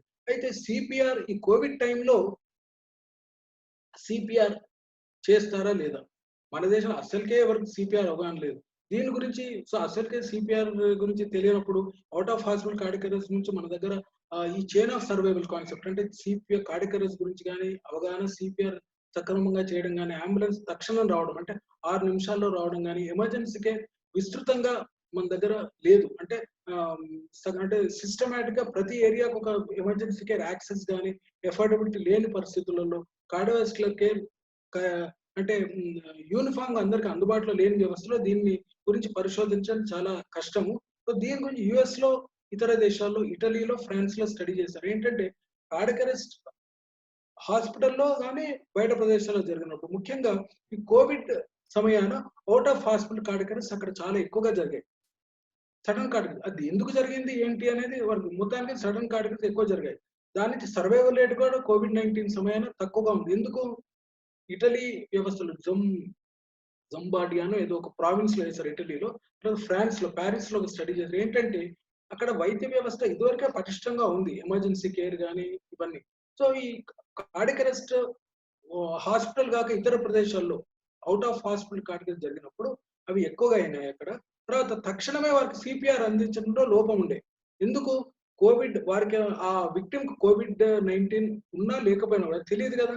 సో ది బై స్టాండర్ అక్కడ ఉన్న ప్రత్యక్ష సాక్షి సిపిఆర్ గురించి అవగాహన ఉన్నా కూడా వారు సిపిఆర్ సరి చేయలేదు వారికి. తర్వాత అంబులెన్స్ వచ్చినా కూడా అది సమయానికి రాలేకుంది. సో దాంట్లో ఈ ఏరియాస్ లో what they noted is COVID సమయాన లాస్ట్ ఇయర్ 1 year 2019 లో ఈ March, April, May out of hospital cardiac survival rate కంటే ఇప్పుడు ఈ 2020 survival rate from out of hospital cardiac arrest చాలా పూర్ ఉంది. It was very dismal. Survival rate significantly అందరూ ఎక్కువ మంది చనిపోయారు. అదొకటి. తర్వాత ఇన్ హాస్పిటల్ లో కూడా దీని గురించి మేము అమెరికన్ హార్ట్ అసోసియేషన్ వారితో, American association of physicians of Indian origin లో ఒక చర్చా కార్యక్రమంలో పాల్గొన్నాం. దాంట్లో ఏంటంటే తెలిసింది ఏంటంటే out of in hospital cardiac arrest అంటే హాస్పిటల్ కూడా కార్డియాక్ అరెస్ట్ కనుక జరిగితే వారికి సిపిఆర్ అందించడంలో చాలా కష్టంగా ఎదుర్కొంటారు. లైక్ అక్కడ ఉన్న ఎమర్జెన్సీ ఫిజిషియన్ కానీ, ఇంటెన్సివిస్ట్ కానీ, కార్డియాలజిస్ట్ కానీ, ఎమర్జెన్సీ స్టాఫ్ కానీ, నర్సింగ్ స్టాఫ్ కానీ, ఎందుకు? కోవిడ్ వల్ల భయంతో వారికి సరిగ్గా కనుక సిపిఆర్ చేయకపోతే సర్వైవల్ రేట్ న్యాచురల్లీ తక్కువే అవకాశం ఉంటుంది. సో దీని గురించి కూడా అమెరికన్ హార్ట్ అసోసియేషన్ అండ్ వీళ్ళందరూ కూడా కొన్ని గైడ్ లైన్స్ ఇవ్వడం జరిగింది. అయితే నేను మాట్లాడిన తర్వాత నేను కొద్దిమంది మిత్రులను కూడా యుఎస్ నుంచి రిక్వెస్ట్ చేయడం జరిగింది. హరికుమార్ గారు కనుక ఉండే doctor Harikumar from Texas, he's a cardiologist. I have requested him to be in the participant. He will give his opinion. Okay అండి, హరికుమార్ గారితో చెప్పాలి. తర్వాత నేను మా మిత్రుడు రంజిత్ రెడ్డి వారిని కూడా ఇన్వైట్ చేయడం, ఎందుకంటే మన రాష్ట్ర పరంగా తర్వాత బండా ప్రకాష్ గారు కూడా ఇన్వైట్ చేయాలి. వైద్య పరంగా ఏంటంటే ముఖ్యంగా నేను అందరి హృదయాలు చూడకపోయినా కూడా వరంగల్లో అందరి హృదయాల్లో నేను ఉంటానని నా భావన. అందుకే ప్రతి వారు కూడా ఇలాంటి కార్యక్రమాల్లో పాల్గొనాలి. Warangal should develop both in public health, research, అంటే ఒక వ్యక్తిగత వైద్యంగా కాకుండా కమ్యూనిటీ హెల్త్ కూడా చాలా మెరుగవాలి అని గత చాలా ఏళ్ళుగా నేను వీరందరినీ కూడా రిక్వెస్ట్ చేయడం జరుగుతూ ఉంటుంది. ఒకవేళ వారు కనుక ఈ పార్టిసిపెంట్స్ లో కనుక ఉంటే వారు కూడా వారి ఒపీనియన్ ఇవ్వగలరు. ఎందుకంటే ఈ కోవిడ్ లాంటి సమయాన ఇతర వైద్యులు, వైద్య సిబ్బంది కాక ప్రతి నాయకుని దగ్గర నుంచి ఒపీనియన్ తీసుకోవడం చాలా ముఖ్యం. ముఖ్యంగా ఈ సమయాన COVID-19 సమయాన ఎంతో మంది స్వచ్ఛంద సంస్థలు, సంతోష్ను కూడా ఇన్వైట్ చేయడం జరిగింది. తర్వాత పోలీస్ సిబ్బందిని కూడా వారందరూ కూడా ఈ సమయాన వారి సేవలు అందించారు. వారికి కూడా నా శుభాకాంక్షలు తెలుపుకుంటూ, ముఖ్యంగా ఇప్పటి వరకు కోవిడ్ అంటే ఏంటి, కోవిడ్ వల్ల లక్షణాలు, ఏ వ్యాధులు ఎలాంటి వస్తాయి, తర్వాత కోవిడ్ ట్రీట్మెంట్ ఏంటి, తర్వాత చివరిగా ఏంటంటే కోవిడ్ కు ఈ steroids whether they are given, steroids are contraindicated in patients COVID. ఎందుకంటే ఈ వీటి వల్ల వస్తాయి కొన్ని అపోహలు కూడా ఉన్నాయి, అవి కూడా మనం చర్చిద్దాము. తర్వాత ఇది స్ప్రెడ్ ఎలా అవుతుంది అది ఆల్రెడీ మనం తెలుసుకున్నాము. తర్వాత ఎవరికి ఎక్కువ శాతం ఉంటుంది మనం ఆల్రెడీ తెలుసుకుందాం. తర్వాత ముఖ్యంగా ఇప్పుడు తెలుసుకోవాల్సింది ఏంటంటే ఈ వ్యాధికి మనం నివారణ కాకుండా ముఖ్యంగా స్ప్రెడ్ కాకుండా ఎలా చేయాలి. The only thing which is proven is sanitization, clean చేయడం. అయితే చాలా మంది అడిగేవారు నన్ను, ఏసీ ద్వారా స్ప్రెడ్ అవుతుందా, కంప్యూటర్ ద్వారా స్ప్రెడ్ అవుతుందా, ల్యాప్టాప్, మొబైల్స్, వీటన్నిటి వల్ల కొన్ని గంటలు వీటి మీద ఉండే అవకాశం ఉంటుంది. కాబట్టి వీటిని యూజువల్ గా వాళ్ళని యాజ్ పర్ గైడ్ లైన్స్ అని క్లీన్ చేసుకోవడం చాలా ముఖ్యం. But most important is mask. ఈ మాస్క్ గురించి కొద్దిగా చెప్తాను. మాస్క్ గురించి ఇనీషియల్ డేస్ లో కొద్దిగా కాంట్రవర్సీ ఉంది. ఎందుకంటే ఇప్పుడు అకస్మాత్తుగా ఈ మాస్క్ అనేది మెడికల్ పీపుల్ కే అందుబాటులో లేకుండే, అంటే దానికి మాస్క్ అన్నారు, పీపీకి, మెడికల్ కిట్స్ N95 అనేది మాస్క్. దీని గురించి N95 అనేది నేను కూడా చదివాను. N95 ఎందుకు పేరు వచ్చింది అంటే 95% ఆఫ్ ద పార్టికల్స్ అది ఫిల్టర్ చేస్తుంది కాబట్టి అది N95. కాకపోతే ఏంటంటే N95 ను మెడికల్ సిబ్బందికే ముందుగా నిర్ణయించారు. ఇప్పటికే WHO ప్రకారం, సెంటర్ ఫర్ డిసీజ్ కంట్రోల్ ప్రకారం N95 ఓన్లీ వైద్యులు, వైద్య సిబ్బంది COVID-19 వ్యాధిగ్రస్తులకు కానీ ఆ సిమ్టమ్స్ ఉన్న వాళ్ళు కానీ ప్రత్యక్షంగా చికిత్స అందించే వారికే ఈ N95 అనేది యూజ్ చేయాలి. First guide line. Second guide line ఎవరికి? N95 COVID-19 వల్ల సివియర్ గా ఎఫెక్ట్ అయిన వ్యాధిగ్రస్తులకు కూడా N95 యూజ్ చేయొచ్చు. తర్వాత నెక్స్ట్ థింగ్, సో N95 కూడా నా మిత్రులను ఒకరిని అడిగాను, యుఎస్ లో కూడా యూజువల్ N95 కూడా అది డిస్పోజబుల్. ఒకసారి యూజ్ చేసిన తర్వాత మరొకసారి యూజ్ చేయొద్దు, ఎందుకంటే అది మాయిస్ట్ అయ్యి దాని మీద కనుక డిపాజిట్ అయితే యూజ్ చేయొద్దు. So it should B A disposable one. కానీ కొన్నిసార్లు గతి లేక అక్కడ వారు రిపీటెడ్ గా కూడా దాన్ని యూజ్ చేయడం జరిగింది ఈ N95 mask. Next mask surgical mask. Common గా సర్జరీ చేసినప్పుడు కానీ మెడికల్ పీపుల్ దాన్నే మెడికల్ మాస్క్ అంటాం. ఈ మెడికల్ మాస్క్ లో ఏంటిది, తర్వాత నెక్స్ట్ లే పబ్లిక్ జస్ట్ ఫేస్ మాస్క్ ఒకటి, అంటే ఏదైనా ఒక లేయర్ కర్చీఫ్ కానీ ఏదైనా క్లాత్ తోటి కానీ ఈ లేక చాలా మంది అవి యూజ్ చేయాలి. బట్ మెడికల్ మాస్క్ అనేది ప్రొడక్టివ్, ఎందుకంటే ఇప్పుడు నేను ఇవాళ టెస్ట్ చేశాను, మీకు చూపిస్తాను. ఇప్పుడు మీకు ఇక్కడ ఇది నేను యూజ్ చేసేదండి మెడికల్ మాస్క్. ఇప్పుడు క్లినిక్ లో కానీ మేము గైడ్ లైన్స్ ప్రకారం యూజువల్ మాస్క్, గ్లౌస్ యూజ్ చేస్తున్నాం. కానీ ఈ దీని గురించి కూడా ట్రయల్స్ చాలా వచ్చాయి. వాసుదేవమూర్తి గారు చెప్పారు mask is the only one which is proven. కానీ దాని గురించి కూడా కొన్ని దీంట్లో 3 లేయర్స్ ఉంటుంది. 3 ప్లై మాస్క్ అంటారు.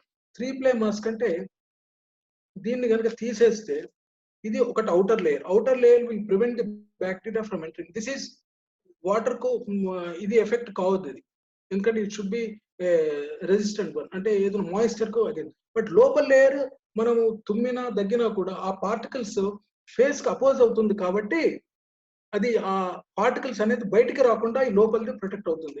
అందుకే ఒకసారి యూజ్ చేసిన తర్వాత ఆ డే అంతా కనుక మనం ఈ మాస్క్ ఈ లేయర్ లోపల్ లేయర్ కనుక మాయిస్ట్ అయితే దాన్ని డిస్పోజ్ చేయాలి. ఇది తీసేసిన తర్వాత next layer is called as the middle layer. దాన్ని ఏదో మెల్ట్ ఇదని అంటారు. ఇది దీంట్లో పోర్స్ అంతా ఎక్కువగా ఉండవు. ఇది యాక్చువల్గా ఇది మొత్తం అంటే ఏదైనా బ్యాక్టీరియా కానీ పార్టికల్స్ కానీ మళ్ళీ లోపలికి చేరకుండా ఇది చేరుతుంది. అయితే now what was interesting was, నేను చూసాను దీన్ని టెస్ట్ ఎట్లా చేయాలి, ఇది కరెక్ట్ ఈ 3 లేయర్ మాస్క్ పర్ఫెక్టా కాదా అంటే, లోపలిదేమో ఇది అబ్జార్బెంట్, అది మిడిల్ లేయర్ పోర్స్ ఎక్కువ ఉండవు.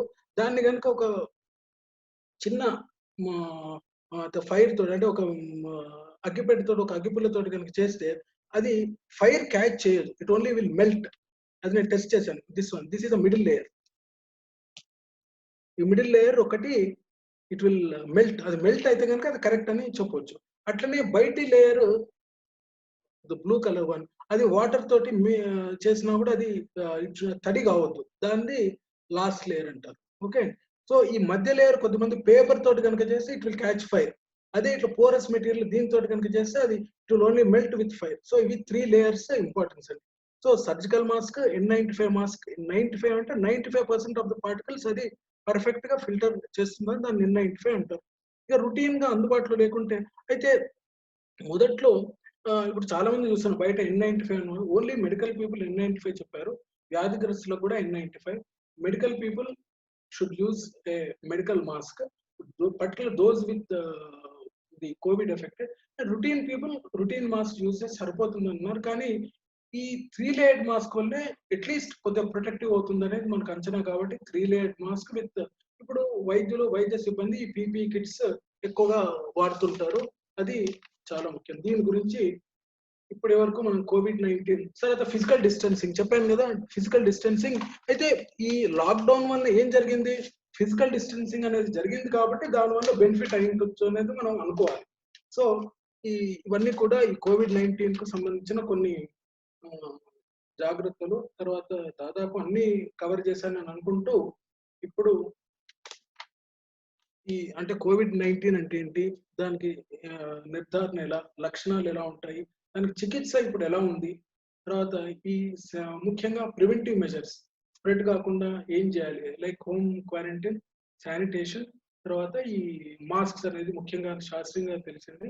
దీని గురించి కూడా రకరకాల శాస్త్రీయ పరిశోధనలు వస్తున్నాయి ఇప్పుడు. సో ఈ దశలో ముఖ్యంగా ఇప్పుడు నేను ఒక్కనే చెప్పినట్టు కాకుండా విద్యాపరంగా, వైద్య వ్యవస్థ పరంగా ఎలాంటి ఇవనేది మనం తీసుకోవాలి. ముఖ్యంగా మరొకసారి విన్నపం ఏంటంటే ఈ COVID-19 సమయాన మనం వైద్య వ్యవస్థను ఒకసారి నిశితంగా పరిశీలించాల్సిన అవసరం ఉంటుంది. అంటే ఎపిడెమియాలజీ గురించి చెప్పాను. ఎపిడెమియాలజీ ఇస్ నథింగ్ బట్ సూక్ష్మం నుంచి మోక్షం దాకా, అంటే from the womb to the tomb అంటాం మేము మెడికల్. అది స్టడీ చేయడం చాలా ముఖ్యం ఒక వ్యాధి గురించి. అలాగే ఎపిడెమియాలజీ గురించి చెప్పాలి అంటే మాకు కార్డియోవాస్కులర్ డిసీజ్ గుండె జబ్బుల గురించి చెప్తారు. What we are seeing is only the tip of the iceberg అంటారు. అంటే ఒక వ్యాధి మనం చూసేది అంటే లక్షణాలతోటి కానీ వైద్యుల దగ్గర కానీ వైద్య సిబ్బంది కానీ హాస్పిటల్స్కి వచ్చేవారు they are only the tip of the iceberg. ఆ టిప్ ను డయాగ్నోస్ చేసి ట్రీట్ చేయడం పెద్ద డిఫికల్ట్ కాదు. What is important is under this tip అంటే సముద్ర గర్భాన ఉన్న ఈ ఐస్బర్గ్ ను మనం వెలికి తీసి దాన్ని నిర్ధారించడం చాలా ముఖ్యం. ఈ దిశను ఈ కాన్సెప్ట్ లో 99 నుంచి నేను ఈ ప్రివెంటివ్ ఆస్పెక్ట్ అంటే ప్రాక్టీస్ తో పాటు ఈ కొన్ని రీసెర్చ్ ప్రోగ్రామ్స్ కానీ అవేర్నెస్ ప్రోగ్రామ్స్ కానీ ఎన్నో చేస్తున్నాం. నా పరిధిలో నాకు వీలైనంత మటుకు దానికి పెద్ద ఖర్చు కాదు, ఏం కాదు, సమయమే కొద్దిగా వెచ్చించాల్సి ఉంటుంది.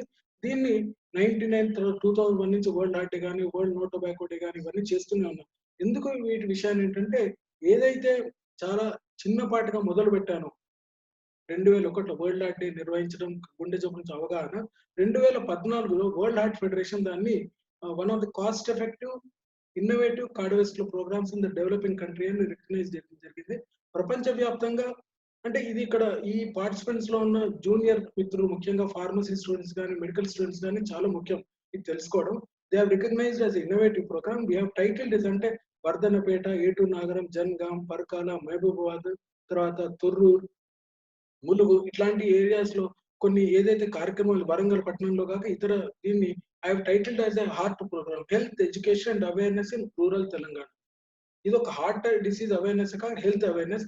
ఈ హార్ట్ ప్రోగ్రామ్ అనేది ఇది ప్రతి వారు కూడా ముఖ్యంగా నాకు ఒక స్ఫూర్తినివ్వాలని భావిస్తూ రీసెంట్ గా ఈ కోవిడ్ కన్నా ముందు కూడా నేను ఆర్ట్ ప్రోగ్రామ్ స్టార్ట్ చేసిన. ఎవరైనా వృత్తిపరంగా గానా వైద్య వృత్తి పరంగా ముఖ్యంగా ఇన్ పర్టికులర్ ఆర్ట్ ప్రో కనుక ఫాలో అయితే వారు ఆ వైద్య వృత్తికి కొద్దిగా సఫలీకృతం అవుతుందని భావిస్తూ ఆర్ట్ అంటే awareness, research, teaching or training programme. ఈ ఆర్ట్ ప్రోగ్రామ్ కనుక ఫాలో అయితే కనుక మనం అంటే వైద్యులు వైద్య సిబ్బంది కానీ ప్రజలకు సాధారణ ప్రజానికి అవేర్నెస్ క్రియేట్ చేయడం దాన్ని తర్వాత శాస్త్రీయ పరిశోధనలు అంటే అందరూ అనుకుంటారు.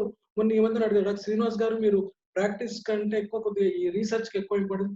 మేము చేసే రీసెర్చ్ కమ్యూనిటీ ఓరియంటెడ్. ఉదాహరణకు ఆడవారిలో గుండె జబ్బు, తర్వాత పొగాకు వాడకం టొబాకో సెస్టేషన్ చేయడానికి క్లినిక్ బేస్డ్ టొబాకో సెస్టేషన్ కానీ, తర్వాత యుక్త వయస్సులో యంగ్ ఏజ్ లో గుండె జబ్బు heart disease in the young అని ఇలాంటి పరిశోధన చేసాం. ముఖ్యంగా అవర్ రీసెర్చ్ ఇదేదో ఒక ల్యాబ్ లో కానీ కూర్చొని టెస్ట్ ట్యూబ్స్ తోటో లేకపోతే పిపెట్స్ తోటో కెమికల్స్ తోటో చేసే రీసెర్చ్ కాదు. Medical research particularly basic research కాక కమ్యూనిటీ హెల్త్ రీసెర్చ్ అనేది చాలా ఇంపార్టెంట్. ఈ పరిధిలోనే రీసెర్చ్ అనేది ఈ మధ్యన వైద్యులు వైద్య సిబ్బంది తర్వాత ఫార్మసీ స్టూడెంట్స్ మెడికల్ స్టూడెంట్స్ తోటి రీసెర్చ్ నాలెడ్జ్ షేర్ చేయడం, తర్వాత టీచింగ్ అండ్ ట్రైనింగ్. ఈ ఆర్ట్ ప్రోగ్రామ్ గా కోవిడ్ అండ్ పోస్ట్ కోవిడ్ టైంలో ఆర్ట్ ప్రోగ్రామ్ జూమ్ ద్వారా నిర్వహించడం జరిగింది. సో దీని ఉద్దేశం ఏంటంటే ఈ ART programme Srinivas ART centre తర్వాత శ్రీనివాస్ ఆర్ట్ ఫౌండేషన్ తరపున ఇది ఏంటంటే ఇప్పుడు చేసే కార్యక్రమం కూడా అది ఆర్ట్ కిందకే వస్తుందని భావిస్తూ వచ్చే ఒక సంవత్సరం లోపల దీనికి సంబంధించిన నాలెడ్జ్ ఉదాహరణకు గర్భిణీ స్త్రీల్లో గుండె జబ్బు గురించి ఈ మధ్యన ఒక టాక్ చేసాము. తర్వాత గర్భిణీ స్త్రీల్లో మందుల వాడకం గురించి, తర్వాత పొగాకు వాడకం గురించి ఇవన్నీ కూడా ఈ రీసెర్చ్ అన్ని ఒక సంవత్సరం పాటు ఇలాంటి లెక్చర్స్ కనుక చేసినట్టయితే రాము గారు మాదిరి ఈ రీసెర్చ్ కలెక్ట్ చేసి we had to form a virtual university and this virtual university is expected to have knowledge of everything related to medicine in particular in general and cardiovascular disease in particular అని భావిస్తూ దీనికి అవకాశం ఇచ్చిన మరొకసారి అందరికీ ధన్యవాదాలు తెలుపుకుంటూ చివరిగా ఏంటంటే ఈ ఎపిడెమియాలజీ ఎట్లయితే ఒక వ్యాధికి సంబంధించిందో ఈ మధ్యన ఒక వరంగల్ హార్ట్ స్టడీ అని ప్రపోజ్ చేసాము. ఈ వరంగల్ హార్ట్ స్టడీ ఏంటంటే మా దగ్గరకు వచ్చే వారే కాక క్లినిక్ వచ్చే వారే కాక నేను చేసే క్యాంప్స్ కానీ అవేర్నెస్ ప్రోగ్రామ్కి వచ్చిన వారు, తర్వాత ఒకవేళ ప్రభుత్వం ఒప్పుకుంటే ప్రభుత్వం ఆసుపత్రికి సంబంధించిన వారు కానీ అక్కడికి వచ్చేవారు పేషెంట్స్ కానీ తర్వాత డిసీజ్ లేని వారు కానీ తర్వాత ఒక్కొక్క డిపార్ట్మెంట్ వైజ్ సర్వే చేయడానికి పూనుకుంటున్నాం ఇప్పుడు. We have got health survey form, I'm ready to share with you. As principal investigator ఈ మా దగ్గరకు వచ్చేవాళ్ళు నేను చేసే సర్వే వాళ్ళే కాక ఎవరైనా వైద్యులు, ప్రభుత్వ వైద్యులు, ప్రభుత్వేతర ప్రైవేట్ వైద్యులు కానీ, హాస్పిటల్స్ కానీ ఎవరైనా కూడా, అంటే వాడు పేషెంట్స్ ని మేము చూడాల్సిన అవసరం లేదు, చెప్పాను కదా. వారి డాటా కనుకున్నట్టయితే this Warangal heart study will be the largest epidemiological study on health status of any individual in Warangal. దీనికి శాంపుల్ సైజ్ నేను ఎంత అనుకున్నాను, అట్లీస్ట్ 1 lakh పీపుల్. ఇది next 6 months to 1 year period లో కనుక ఈ స్టడీ కనుక కంప్లీట్ అయితే ప్రతి వారి హెల్త్ స్టేటస్ ఒక జస్ట్ అది సర్వే ఫామ్ గా, ఇప్పుడు క్లినిక్ వారి సర్వే ఫామ్ గూగుల్ డాక్ లో ఒకటి సర్వే ఫామ్ క్రియేట్ చేస్తాం ఇంగ్లీష్ లోను తెలుగు భాషలో. తర్వాత దీన్ని కనుక చేసినట్టయితే this Warangal heart study will be the largest epidemiological study or one of the largest in the world. ఈ దిశలో చెప్పుకుంటూ ముఖ్యంగా ఈ కార్యక్రమానికి ఇన్వైట్ చేసి నన్ను మాట్లాడటానికి అవకాశం ఇచ్చిన శ్రీ తెలంగాణ జనవేదిక ముఖ్యులు శ్రీ రాము గారికి, ఆకుతోటి శ్రీనివాస్ గారికి, ఇక్కడికి విచ్చేసిన మీ అందరికీ నా నమస్కారాలు, శుభాకాంక్షలు తెలుపుకుంటూ, ముఖ్యంగా వైద్యపరంగా, విద్యా వ్యవస్థ పరంగా నేను చెప్పిన ఇతర అంశాల గురించి ఒక్కొక్కరు కూడా, ముఖ్యంగా జ్యోతిరాణి గారు ఉన్నారు, వారి ప్రజా ఆరోగ్యం గురించి, రాము గారు, తర్వాత వన్నాల శ్రీరాములు గారు, వారి తర్వాత డాక్టర్ హరికుమార్ గారు, రియాజ్ గారు, ఒకవేళ సంతోష్ మండవ కనుక ఉంటే అతను దీని గురించి, ఒకవేళ మా మిత్రుడు రంజిత్ గారిని వారు ఉంటే కనుక వారు ఏం చేయదలుచుకున్నారు మన జిల్లాకు, మన పట్టణానికి అని చెప్పుకుంటూ వినయభాస్కర్ గారు కూడా ఇన్వైట్ చేయడం జరిగింది. ముఖ్యంగా ఈ ఒక్కొక్కరు కూడా మీ అంశాలను కనుక అన్బయాస్డ్ గా కనుక చెప్తే ఇది చాలా బాగుంటుంది భావిస్తూ మరొకసారి అందరికీ నా నమస్కారం తెలుపుతున్నాను. నమస్కారం. Thank you doctor R Srinivas గారు. ఇప్పటి వరకు సుమారుగా గంట సమయం పాటు డాక్టర్ శ్రీనివాస్ గారు భారతదేశంలో ప్రజారోగ్యము, సమస్యలు, సవాళ్ళు అనేటువంటి అంశం మీద లోతైనటువంటి విశ్లేషణ చేయడం జరిగింది. ప్రధానంగా ఈ దేశంలో ప్రతి 5 మందిలో ఒక్కరికి వచ్చేటువంటి అవకాశం ఉంది. తర్వాత ఈ కోవిడ్ అనేటువంటి డిస్టాన్సింగ్, శానిటైజింగ్, మాస్క్ మెయింటైన్ చేయాలనేటువంటి విషయాన్ని చాలా స్పష్టంగా చెప్పారు. అందులో భాగంగానే ఐసోలేషన్ అనేటువంటిది కూడా ప్రధానమైనటువంటి విషయంగానే తెలియజెప్తూ దలై లామా చెప్పినటువంటి విషయాన్ని కూడా వారు చాలా స్పష్టంగా చెప్పారు. ఈ యొక్క కోవిడ్ ని ఎదుర్కోవడానికి సమిష్టిగా పోరాటం చేయాలనేటువంటి విషయాన్ని దలై లామా గారు ఈ మధ్య కాలంలో చెప్పడం జరిగిందనేటువంటి విషయాన్ని కూడా డాక్టర్ శ్రీనివాస్ గారు చెప్తూనే పాండమిక్ అంటే ఏంటి, ఎపిడమిక్ అంటే ఏంటి, ఎండమిక్ అంటే ఏమిటి, చికిత్స గురించినటువంటి అనేకమైనటువంటి అంశాలను డాక్టర్ శ్రీనివాస్ గారు మనకు తెలియజెప్పారు.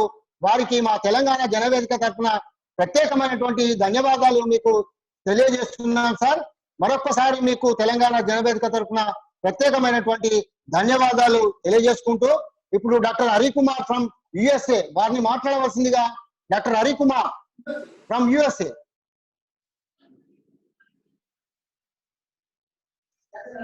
డాక్టర్ హరికుమార్ గారు.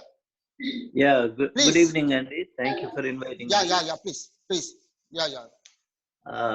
Good evening to everybody again. And Srinivas Garu, that was really very eye-opening and very eloquent, information. Thank you very much. US lo memu we are having a lot of problem with COVID, as you all know. Can you hear me, Andy?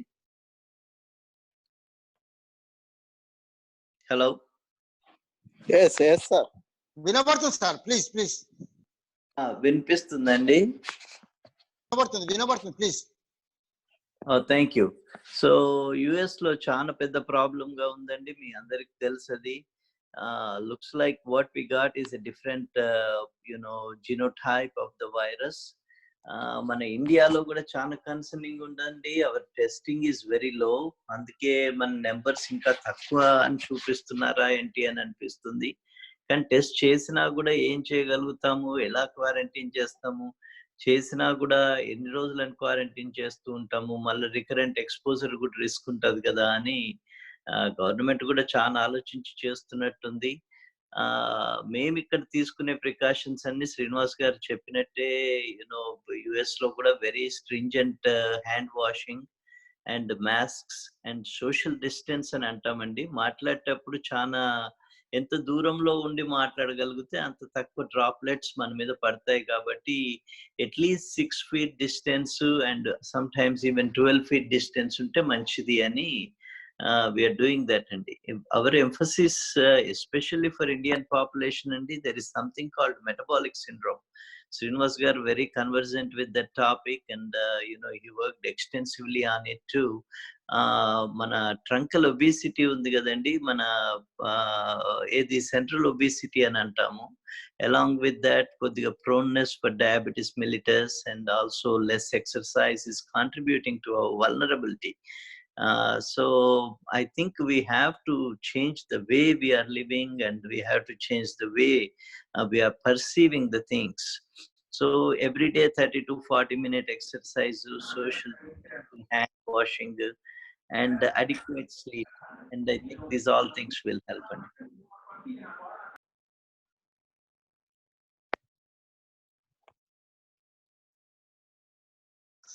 Sir, thank you, Harikumar garu.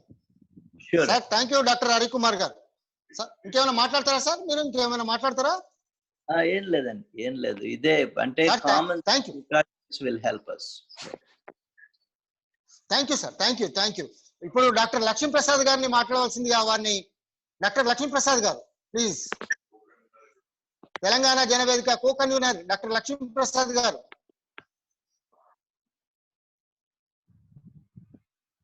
Doctor Lakshmi Prasad గారు please. Yeah, అగో సార్ది mute లో ఉన్నది. Mute లో ఉందా?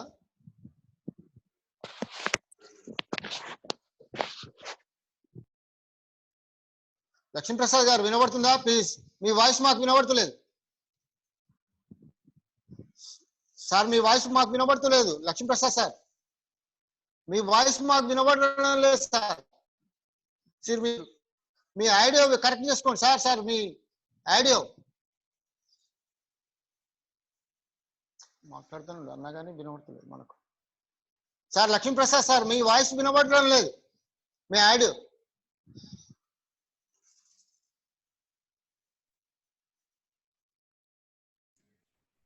Doctor గారు, మీరు speaker connect చేసుకున్నారా? Hello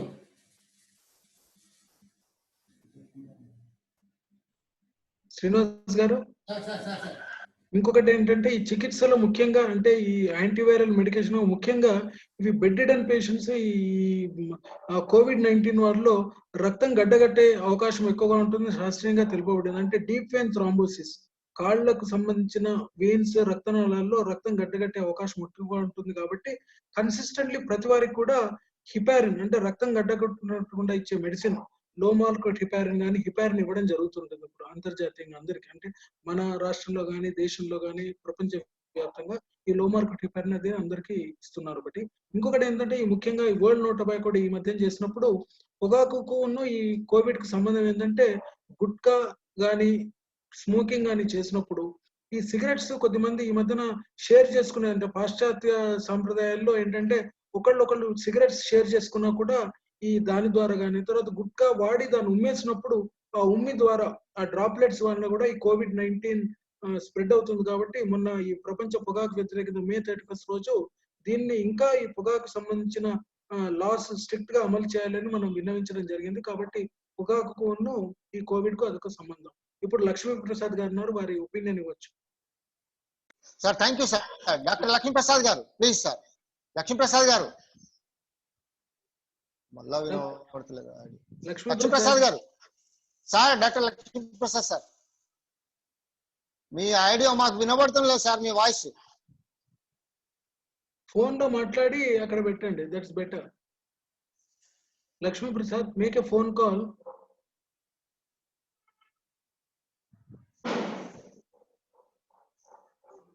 sir ఉన్నాడు లక్ష్మీ సార్. లక్ష్మీ గారు వినబడుతుందా సార్ మీకు? సార్ మీ వాయిస్ మాకు వినబడడం లేదు.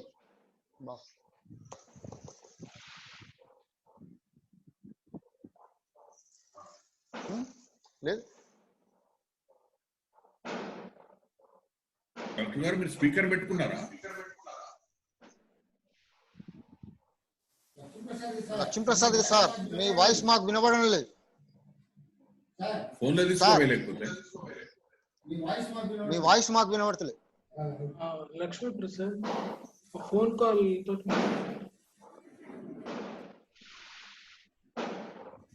హలో, ఫోన్లో తీసుకోవాలి లేకపోతే ఫోన్ లో మాట్లాడండి సార్ ప్లీజ్. ఫోన్ లో ఎట్లా మాట్లాడగలరు దీంట్లో? మాట్లాడతాడు కానీ నాకు ఫోన్ చేయలేకపోతే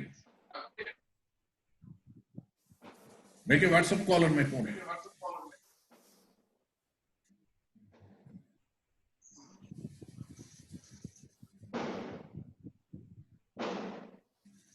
మధ్యలో వీళ్ళు హలో, డాక్టర్ సాబ్. హలో, మేము మ్యూట్ చేసుకున్నావేను వాడా?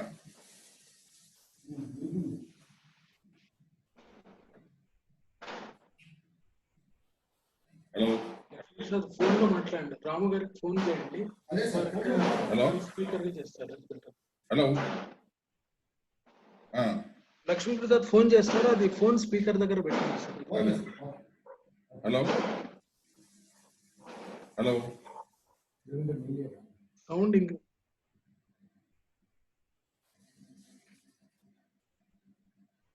హలో హలో,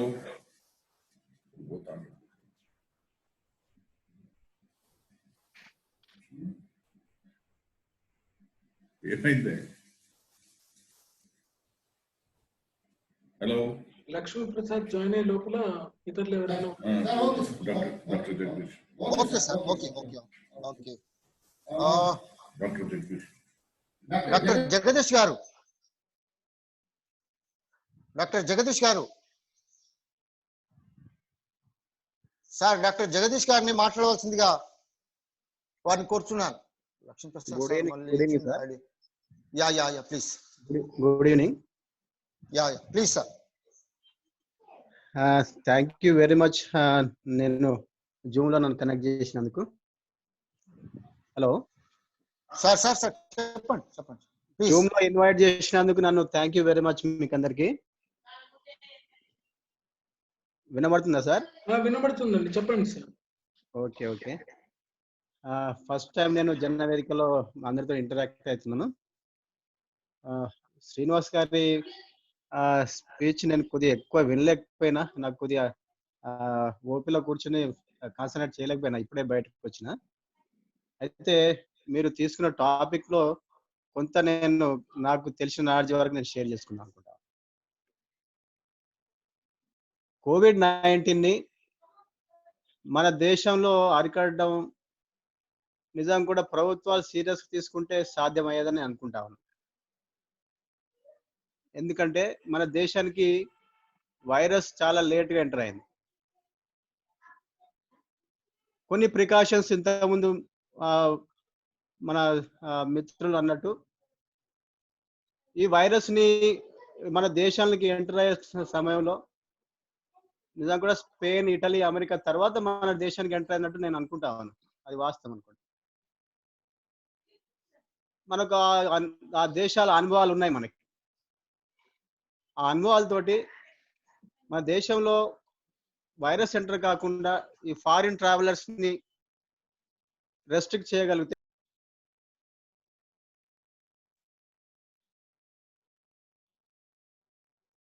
కనీసం క్వారంటైన్ చేయగలిగితే మనం చాలా అద్భుతమైన ఫలితాలు ఉండేవని చెప్పి నేను అనుకుంటాను. అవకాశం మనకుండే. తర్వాత ఈ చైనా కావచ్చు, లేకపోతే ఇటలీ, స్పెయిన్ అనుభవాలు కూడా మనకు లాక్డౌన్ ఒక్కటే పరిష్కారం కాదు అని చెప్పేది తెలుసు.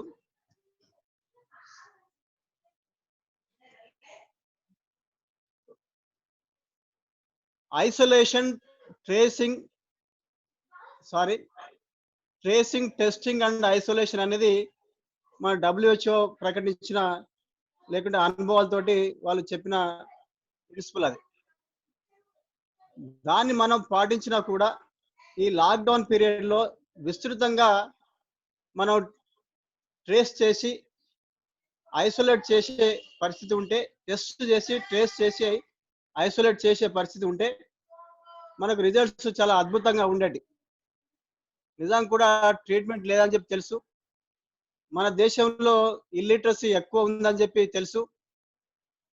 మన ప్రజలు నిజం కూడా మాస్కులు కట్టుకోవాలి, లేకుంటే ఫిజికల్ డిస్టెన్స్ మెయింటైన్ చేయాలంటే వాళ్ళకు సాధ్యమయ్యే పని కాదు.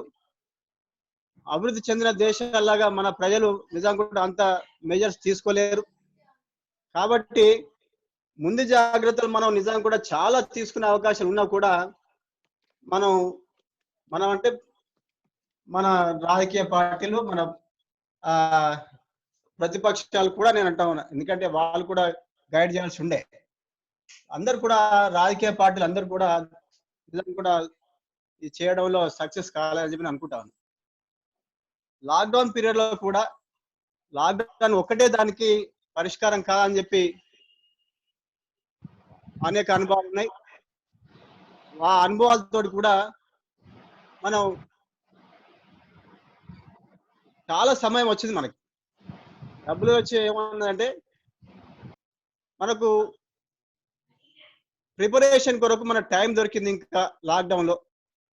కాబట్టి ఈ టైంని we have to buy that time అని చెప్పి we will get the time to prepare for the future అని చెప్పి ఒక అనుభవం తోటి మనం టెస్ట్ కిట్లను విస్తృతంగా మనకు సప్లై చేసుకునే అవకాశం ఉంటే టెస్టులు బాగా అంటే నిజం కూడా కొద్దిగా అనుభవం ఉన్న వ్యక్తులు కూడా టెస్ట్ చేసే పరిస్థితి ఉంటే వాళ్ళను ఐసోలేట్ చేసి మనం నిజం కూడా వాళ్ళను పూర్తిగా సమాజం నుంచి ఐసోలేట్ చేసి, లేకుంటే మనకు ఏదో ట్రీట్మెంట్ ఎంతవరకు ఉంటే అంతవరకు చేసే పరిస్థితి ఉంటుంది. నిజం కూడా డెత్ రేట్స్ మనకు చాలా తక్కువనే.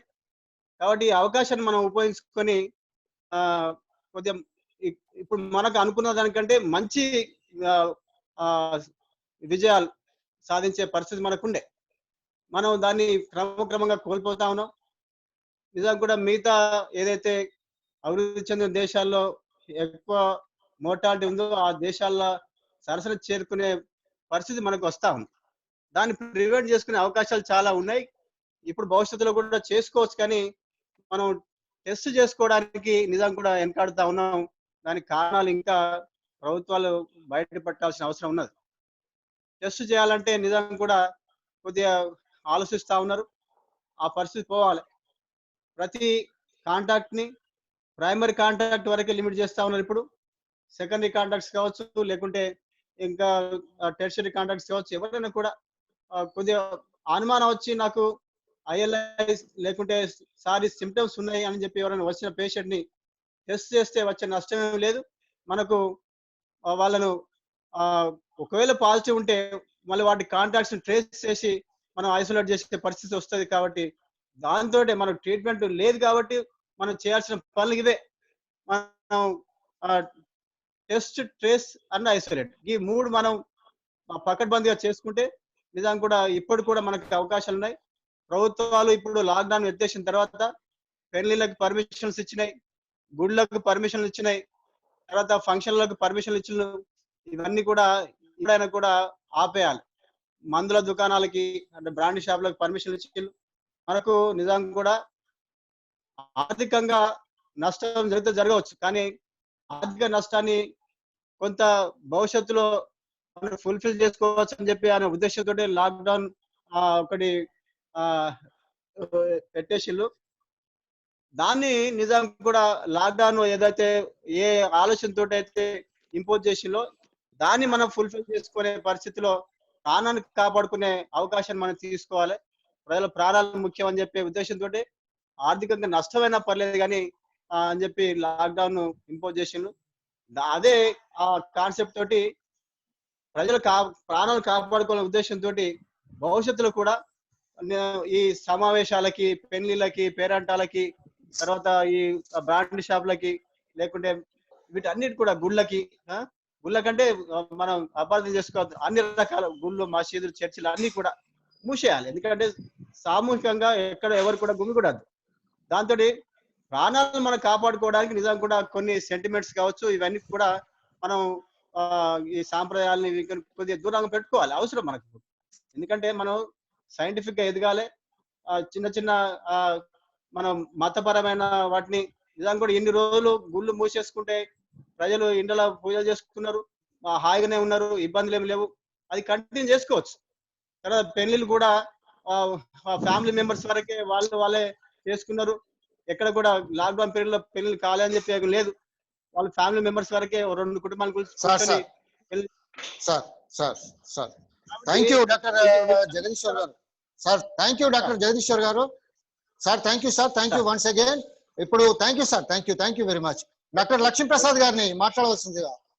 డాక్టర్ లక్ష్మీప్రసాద్ గారు, సార్ వినబడుతుందా? మళ్ళీ అదే ప్రాబ్లం ఉన్నది.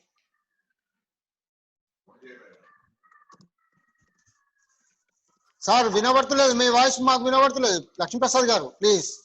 లక్ష్మీప్రసాద్ మీ వాయిస్ నాకు ఫోన్ చేస్తే నేను ట్రై చేస్తాను ఫోన్ స్పీకర్ దగ్గర పెట్టడానికి. సార్ లక్ష్మీప్రసాద్ సార్, మీ వాయిస్ మాకు వినబడతలేదు. మీ వీడియో ఉంది కానీ మీ ఆడియో వస్తలేదు. మళ్ళా మ్యూట్ లో పెట్టింది. లక్ష్మీప్రసాద్ మళ్ళా మ్యూట్ లో పెట్టింది సార్. మీరు పెద్దగా మాట్లాడండి, పెద్దగా మాట్లాడండి. నేను ట్రై చేస్తున్నా. లక్ష్మీప్రసాద్ లైన్ లో ఉన్నారు. లక్ష్మీప్రసాద్ ట్రై చేస్తాను, ఇక్కడ ఫోన్ పెట్టి మాట్లాడు. చెప్పండి, మాట్లాడు. Good evening to everyone. ఈ రోజు యాక్చువల్ ఏంటంటే అందరికి వినబడుతుందా అండి? హలో సార్ వినబడుతుంది సార్, మీరు మాట్లాడండి. కంటిన్యూ. ఇక్కడ మనం చర్చించాల్సిన విషయాలు ఏంటంటే ముఖ్యంగా ఈ ప్రభుత్వం, కేంద్ర ప్రభుత్వం కానీ రాష్ట్ర ప్రభుత్వ వైఫల్యం ఏంటి, ఈ రోజు కోవిడ్ కంట్రోల్ చేయడంలో ఏ రకంగా వైఫల్యం ఉండిందని అక్కడ నుంచి స్టార్ట్ చేస్తూ, మనం ఒక డాక్టర్ గా ఒక సిటిజన్ గా నేను ఎటువంటి సలహాలు ఇవ్వాలన్నది దాంట్లో ఎండ్ చేస్తాను. Please give me 5 minutes time. Okay. ఏంటంటే ఈ రోజు మనకి జనవరిలో first case was reported in January. కేరళలో జనవరిలో రిపోర్ట్ అవుతే అప్పటి నుండి మార్చ్ వరకు కూడా కేంద్ర ప్రభుత్వం ఎటువంటి యాక్షన్ కానీ రియాక్షన్ కానీ ఎటువంటి ఏర్పాట్లు కానీ ప్రజలకు ఇచ్చే ఒక దాన్ని ప్రజలకు ఇచ్చే ఒక ఐడియా కానీ ఎటువంటి ఇవ్వకుండా మోడీ గారు ఆయన ట్రంప్ గారితో సభలు జరుపుతున్నాడు. తర్వాత రకరకాలుగా ఎమ్మెల్యేలను ఎంపీలను కొని ప్రభుత్వాలను మార్చేస్తున్నారు. అటువంటి శ్రద్ధ ఈ కోవిడ్ వైరస్ మీద తీసుకోవడంలో పూర్తిగా ఫెయిల్ అయిందనే చెప్పచ్చు. ఎందుకంటే జనవరి నుంచి మార్చ్ అంటే సడన్ గా అప్పటి నుంచి మార్చ్ వరకు కూడా అప్పుడు దాదాపు చాలా తక్కువ కేసెస్ నమోదైనాయి మార్చ్ వరకు కూడా. అప్పుడు సడన్ గా లాక్డౌన్ పెట్టడం అనేది చాలా పెద్ద తప్పది.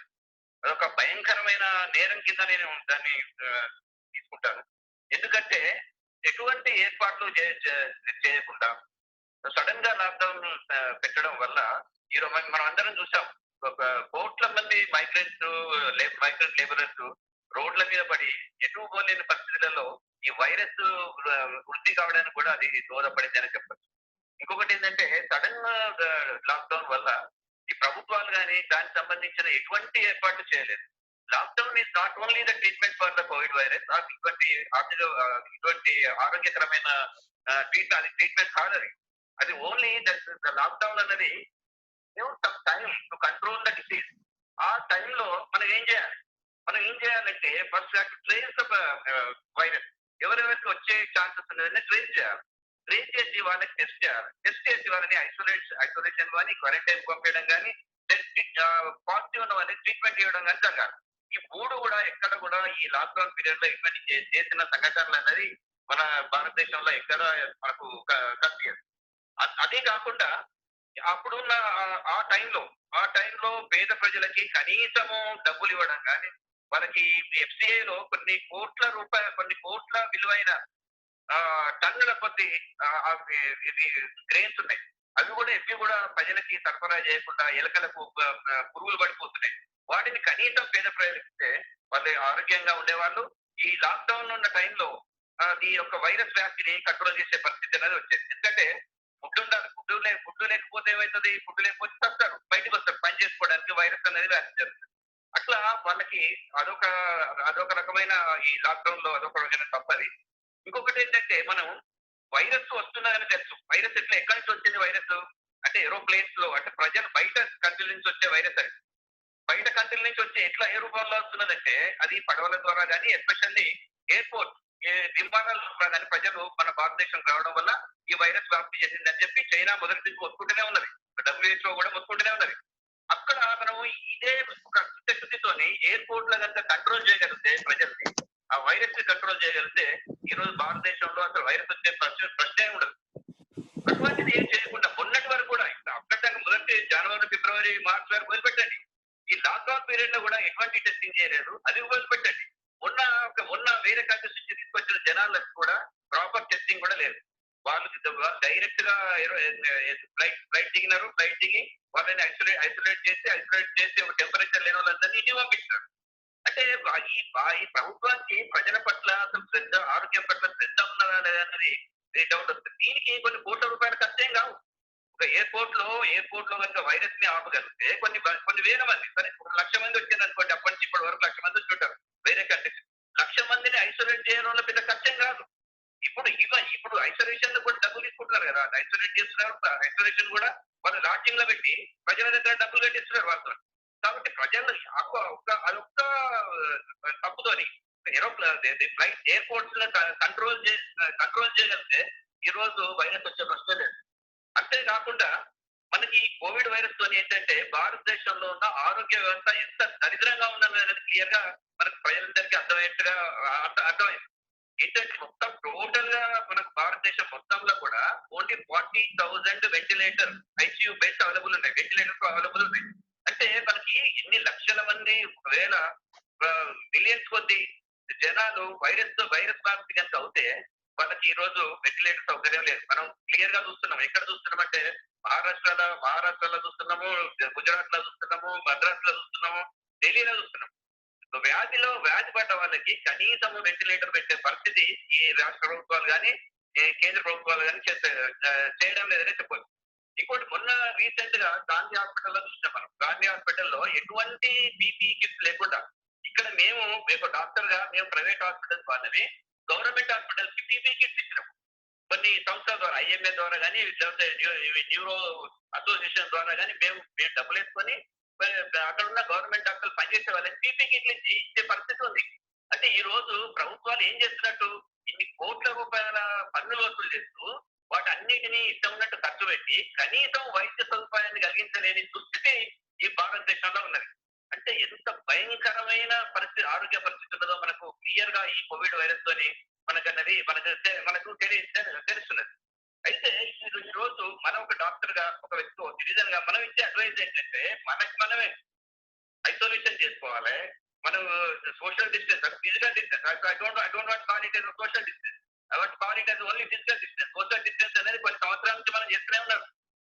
అది దాని గురించి మనం మాట్లాడతాం. That is not the proper word in this Covid. Only మన ఫిజికల్ డిస్టెన్స్ అనేది కంపల్సరీ ప్రజలందరూ చేసుకోవాలి. శుభ్రంగా చేతులు శానిటైజర్ తో కానీ సబ్బుతో కడుక్కోవాలి. తర్వాత ఐసోలేషన్ చేసుకోవాలి. మనల్ని కాపాడుకోవాలి తప్ప ఈ రోజు ఈ ప్రభుత్వాలు అనేది మనకి ఏం చెయ్యదు అన్న విషయాన్ని మనం గ్రహించాలి. ఇంకొకటి ఏంటంటే ప్రభుత్వాలు ఏం చేయాల్సిందంటే, ఈ కోవిడ్ వైరస్ వచ్చినప్పుడు ప్రభుత్వాలు ఏం చేయాల్సిందంటే, ఒకటి వచ్చే వైరస్ వచ్చే వ్యాప్తి ఎక్కడ వస్తుందో దాని సోర్స్ ని కనిపెట్టి దాన్ని ఆపగలిగారు. అక్కడ తేలేదు. సో వైరస్ ఎంటర్ అయిపోయింది. వైరస్ ఎంటర్ అయినాక ఏం చేయాలి అంటే, మనకి ప్రజల్ని చైతన్యవంతం చేయాలి. ఎవరు ప్రాపర్ గా పొలిటీషియన్స్ వచ్చి టీవీలలో యాంకర్ల దగ్గర వచ్చి ఐసోలేషన్, క్వారంటైన్, టఫర్ డిపార్ట్మెంట్ ఇవన్నీ కాదు అక్కడ ముఖ్యంగా. అక్కడ ఒక ప్రాపర్ డాక్టర్స్ ని ఎంటర్ చేసి వాళ్ళ ద్వారా ప్రజలకి ఎటువంటి జాగ్రత్తలు తీసుకోవాలనేది చెప్పగలిగితే ఎంతో కొంత ప్రజలు దాన్ని అర్థం చేసుకొని పాటించేవాడు. అది పూర్తిగా చేయలేదు.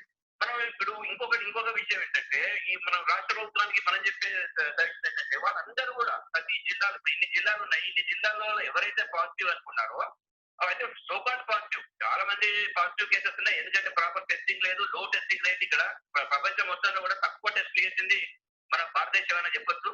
అయితే ఎవరైతే టెస్టింగ్ చేసి పాజిటివ్ కానీ లేకపోతే డౌట్ ఉన్న వాళ్ళని గాంధీ హాస్పిటల్ షిఫ్ట్ చేస్తున్నారు. గాంధీ హాస్పిటల్ అనేది ఓవర్లోడ్ అయింది. అటువంటిది చేయకూడదు. ఎప్పుడు ఎక్కడ పేషెంట్స్ అక్కడ ఆ జిల్లాలనే ఎక్కడైతే రీజనల్ హాస్పిటల్స్ ఉన్నాయో ఆ రీజనల్ హాస్పిటల్లో కోవిడ్ సెంటర్స్ పెట్టుకొని అక్కడ ట్రీట్ చేయగలిగితే వైరస్ అన్నది ఒకటి వ్యాప్తిని నివారించే వాళ్ళం, రెండోది ప్రాపర్ ట్రీట్మెంట్ అన్నది మనకు అవైలబిలిటీ ఉండేది. ఒక గాంధీ హాస్పిటల్ మొత్తం రాష్ట్రం మొత్తంలో ఒక గాంధీ హాస్పిటల్ బడ్జెట్ తీసుకోవాలంటే ఇట్స్ నాట్ పాసిబుల్. వాళ్ళు ఎందుకు అట్లా చేసిండ్రో నాకైతే అర్థం కాదు. అంటే ఈ రోజు ఆ సమాచారాన్ని కంట్రోల్ చేయడానికి, అంటే పాజిటివ్ కేసెస్ ఎంతమంది చచ్చిపోతున్నారు సమాచారాన్ని కంట్రోల్ చేయడానికి, హైడ్ చేయడానికి గాంధీ హాస్పిటల్ వాడుకున్నారే తప్ప ప్రజల్ని ట్రీట్మెంట్ ఇవ్వడానికి గాంధీ హాస్పిటల్ డెవలప్ చేయలేదు.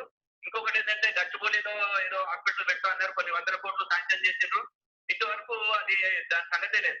ఎందుకంటే మిషన్ పెట్టుకొస్తున్నారు, మిషన్ డబుల్ వెయిటింగ్ మిషన్ పెట్టుకొస్తాం, బెడ్ పెట్టుకొస్తాం, కానీ సర్వ్ చేసే ప్రజలు డాక్టర్స్ ఏది, పారామెడికల్ స్టాఫ్ ఎక్కడ ఉంది, వాళ్ళ రిక్రూట్మెంట్ ఇప్పుడు ఇన్ని తెలంగాణ గవర్నమెంట్, తెలంగాణ రాష్ట్రం ఏర్పడి ఇన్ని సంవత్సరాలు అయినప్పటికీ ఒక్క రిక్రూట్మెంట్ లేదు. మనం మెడికల్ లో కానీ ఏ సిస్టమ్ లో కానీ రిక్రూట్మెంట్ లేదు.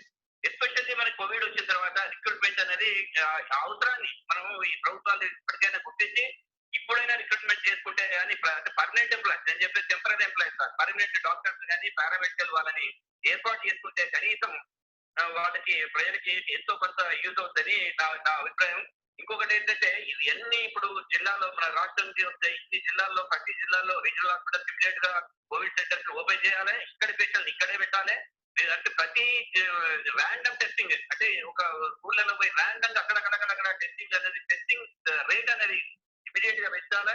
తర్వాత ఈ హైడ్ చేయడం అనేది మానుకోవాలి. గవర్నమెంట్ ఈ దొంగ లెక్కలు చెప్పడం అనేది పూర్తిగా మానుకోవాలి. కరెక్ట్ గా ఎక్కడ ఎంతమంది చనిపోయినారు, ఎన్ని పరీక్షలు పాజిటివ్ వచ్చినాయి, ఏమేమి జాగ్రత్తలు తీసుకోవాలి. ఇప్పటికైనా కళ్ళు తెరిస్తే మనం ఇప్పటికి కూడా మన చేతుల నుంచి జారిపోలేదు, ఇప్పటికైనా మనం కంట్రోల్ చేస్తేనే నా అభిప్రాయం. థ్యాంక్ యూ డాక్టర్ లక్ష్మీప్రసాద్ గారు. Thank you sir, thank you once again. ఇప్పుడు ప్రొఫెసర్ తోట జ్యోతిరాణి గారి కేవలం 10 నిమిషాలు మాత్రమే టైం ఉంది. ప్రొఫెసర్ తోట జ్యోతిరాణి గారు ప్లీజ్. మేడం, ప్రొఫెసర్ తోట జ్యోతిరాణి గారు, మేడం ఉంది మేడం, మీ వాయిస్ వినబడతలేదు మాకు. మ్యూట్లు తీయండి సార్. మేడం మ్యూట్ ఉంది మేడం, మీ మ్యూట్ లో ఉంది, మ్యూట్ తీయండి. రైట్, ఓకే మేడం ప్లీజ్, వినబడు ప్లీజ్.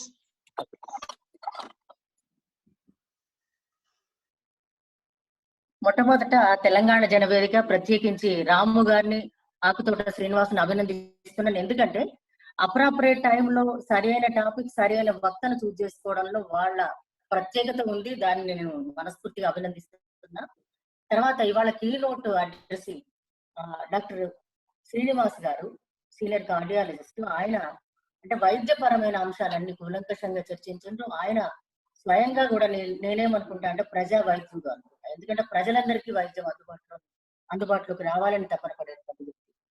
తర్వాత డాక్టర్ లక్ష్మీప్రసాద్ గారు COVID-19 political economy point of వ్యూలో ఈ విపత్తు సంభవించిన సందర్భంలో ప్రజల ఆరోగ్యం పట్ల పాలక వర్గపు నిర్లక్ష్య వైఖరి అది ఎన్ని రూపాల్లో వ్యక్తమైంది అని ఒక డాక్టర్ గా చాలా స్పష్టంగా చెప్పారు. ఈ సందర్భంలో నేను ఒక 2-3 అంశాలని, 10 నిమిషాల టైం ఇచ్చిండ్రు నాకు మిత్రులు శ్రీనివాస్, నేను 10 నిమిషాల్లోనే చెప్తాను 3 అంశాలు. ఒకటి ఏంటి అంటే ఈ మహా విపత్తు వచ్చినప్పుడు మనకు అర్థమైంది ఏంటి అంటే ప్రజారోగ్య వ్యవస్థ తప్ప ప్రజలను ఆదుకోవడానికి ఇంకేదీ లేదు. అయితే ప్రజారోగ్య వ్యవస్థ ప్రజల్ని ఆదుకుంటుంది అని వాళ్ళు పాపం నిజంగా గత 3 దశాబ్దాల నుంచి ప్రజారోగ్య వ్యవస్థను నాశనం చేసుకుంటూ వస్తుంది పాలకవర్గం. అట్లయినా కూడా మనకు బాగా ఏం బదనాం చేసిందంటే గవర్నమెంట్ హాస్పిటల్స్ లో డాక్టర్లు పనిచేయరు, సిబ్బంది పనిచేయరు అని అంటే ఇవాళ వాళ్ళకి ఏమర్థమైంది, రాత్రి వాళ్ళు పనిచేసిండ్రు, అరకొర వసతులతో వాళ్ళు మాస్కులు వాళ్ళు కొనుక్కొని వాళ్ళ అంటే వాళ్ళకి కావాల్సినటువంటి గ్లోవ్స్ వాళ్ళు కొనుక్కొని పనిచేస్తున్నారు కదా. ఏ ఫెసిలిటీ లేదు వాళ్ళకు, రెస్ట్ తీసుకునే ఫెసిలిటీ కూడా లేకుండా చాలా దుర్మార్గమైనటువంటి దుర్భరమైన పరిస్థితుల్లో వాళ్ళు వర్క్ చేస్తుంటే మరి నేనేమనుకున్నా అంటే ఈ సందర్భంగా పాలక వర్గం ప్రజారోగ్య వ్యవస్థను పటిష్టం చేయడానికి, కార్పొరేట్ ఆరోగ్య వ్యవస్థను డిస్కరేజ్ చేయడానికి ప్రయత్నిస్తుంది అనుకున్నాను, కానీ అటువంటిది ఏమీ జరగలేదు. మనకు నామినల్ గా మాత్రమే అనిపిస్తుంది. ఇంకా ప్రెషర్ ఎక్కువ పెట్టింది. అసలు ఏ వసతులు లేవు డాక్టర్ల మీద, సిబ్బంది మీద, ఇన్ఫ్రాస్ట్రక్చర్ ఏది లేదు. వాళ్ళ మీద ఎంత ప్రెషర్ పెట్టాలో విపరీతమైన ఒత్తిడి క్రియేట్ చేస్తుంది. తర్వాత మన పేపర్లో చూసింది చెప్తున్నాను, నేనే వేరే వెళ్ళి ప్రత్యేకంగా చూడలేదు. గచ్చిబౌలి హాస్పిటల్లో పెద్ద ఎత్తున ఇన్ని పడకలు అన్నారు కదండి, అక్కడ ఒక్క అపాయింట్మెంట్ అనేది జరిగిందా? ఒక్కరు నన్ను అపాయింట్ చేసుకున్నారా? మెడికల్ ఆరోగ్య సిబ్బంది అందరూ కూడా దేనిలో ఉన్నారండి? ఇప్పుడు అందరూ కూడా అవుట్ సోర్సింగ్ లో ఉన్నారు. ఆరోగ్య సిబ్బంది, వైద్య సిబ్బంది వాళ్ళు ఏఎన్ఎంలు వాళ్ళంతా అడిగిండ్రు, ఇంత రాత్రి బోర్డు పనిచేస్తాం కానీ మాకు అవుట్ సోర్సింగ్ లో కాదు, మా కాంట్రాక్ట్ లో కాదు, మాకు పర్మనెంట్ చేయండి అని చెప్పి బతిలాడుకున్నారు వాళ్ళు. ఈ సందర్భాన్ని కూడా పాలక వర్గం ఏమీ అర్థం చేసుకోలేదండి, ప్రజారోగ్య వ్యవస్థను పటిష్టం చేసుకోలేదు. తర్వాత శ్రీనివాస్ గారు ప్రారంభంలో మాట్లాడుతూ ఒక మాట అన్నారు, ఏంటి అని అంటే ఎక్కడికక్కడికి డీసెంట్రలైజ్ కూడా చేయాలి కదండి, మొత్తం హైదరాబాద్ లో కాన్సన్ట్రేట్ చేస్తే ఎట్లా? డిస్ట్రిక్ట్ హాస్పిటల్స్ ని, గవర్నమెంట్ హాస్పిటల్స్ అన్నింటినీ కూడా స్ట్రెంథెన్ చేయాల్సినటువంటి అవసరం ఉంది కదా. అంతేకాకుండా ఇప్పుడున్నటువంటి అంటే ప్రైవేట్ మెడికల్ ఇన్ఫ్రాస్ట్రక్చర్ ఏదైతే ఉందో దాన్ని ఈ విపత్తు సందర్భంగా ఉపయోగించుకోవచ్చు కదా. వాళ్ళ కోట్ల లాభాలు రావడానికి భూములు ఇవ్వడమా, కన్సెషన్స్ ఇవ్వడమా, పన్ను రాయితీలు ఇవ్వడం, ఇవన్నీ చేస్తుంది ప్రభుత్వం. ఒక విపత్తు వచ్చినప్పుడు ప్రజల కొరకు అక్కడ ఉన్నటువంటి ఇన్ఫ్రాస్ట్రక్చర్ ని వాడుకోదా, ప్రజల కొరకు వాడుకోవడానికి ఎందుకు ముందుకు రావడం లేదు, ఎందుకు నిబంధన పెట్టట్లేదు? ఇవన్నీ కూడా అంటే ప్రజారోగ్య వ్యవస్థను పటిష్టం చేయాల్సిన అవసరం ఉంది. దీని కొరకు మరి తెలంగాణ జనవేదిక ప్రజల్ని ఎడ్యుకేట్ చేయాలి, పాలక వర్గం మీద ప్రెషరైజ్ చేయాల్సినటువంటి బాధ్యత తెలంగాణ జనవేదికకు ఉంది అనుకుంటున్నాను. ఇంకొక 2 అంశాలు చెప్పి నేను ముగిస్తాను. అదేంటి అంటే మనకు లాక్డౌన్ విధించగానే ఇమ్మీడియట్ గా కోట్ల కొద్ది వలస కార్మికులు అనుకున్నాం. నిజానికి 80% ఆఫ్ ది ఇండియన్ పాపులేషన్ కి వాళ్ళు రోజు పని చేస్తే తప్ప బ్రతుకు గడవనటువంటి పరిస్థితి ఉందని మన పాలక వర్గానికి తెలియదా? మనం గత 73 సంవత్సరాల నుంచి నిర్మించుకున్నటువంటి ఆర్థిక నిర్మాణాలు మెజారిటీ ప్రజలను బయటకు నెట్టివేస్తున్నాయి.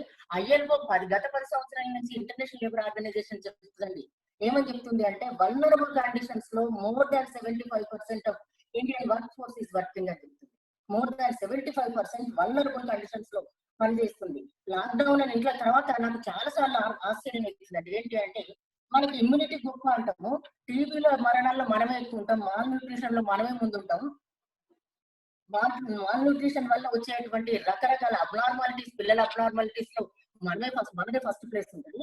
తర్వాత మనకు 73 సంవత్సరాల స్వతంత్ర భారతదేశంలో శానిటరీ పబ్లిక్ టాయిలెట్ ఫెసిలిటీస్ ఇవ్వండి, రోడ్ల మీద, ప్లాట్ఫామ్ల మీద, మోరీల పక్కన బ్రతుకుతున్నారు, స్లమ్ ఏరియాలో బ్రతుకుతున్నారు మెజారిటీ ప్రజలు.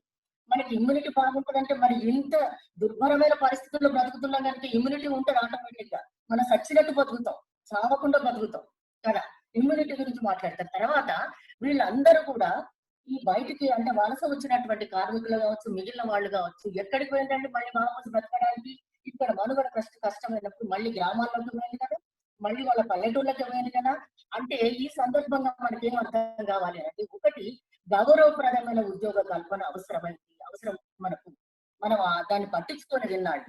రెండవది ఏంటి అని అంటే వీళ్ళు మళ్ళీ బ్యాక్ టు విలేజెస్ పోయింది అని అంటే గ్రామీణ సంక్షోభాన్ని, వ్యవసాయ సంక్షోభాన్ని అరికట్టాల్సినటువంటి అవసరం ఉందా లేదా? గ్రామాలను స్వయం సంపూర్ణ గ్రామాలు అవి అని చెప్పుకుంటాం కదండి, వ్యవసాయం వెన్నెముక మన దేశానికి అనుకుంటాం కదా.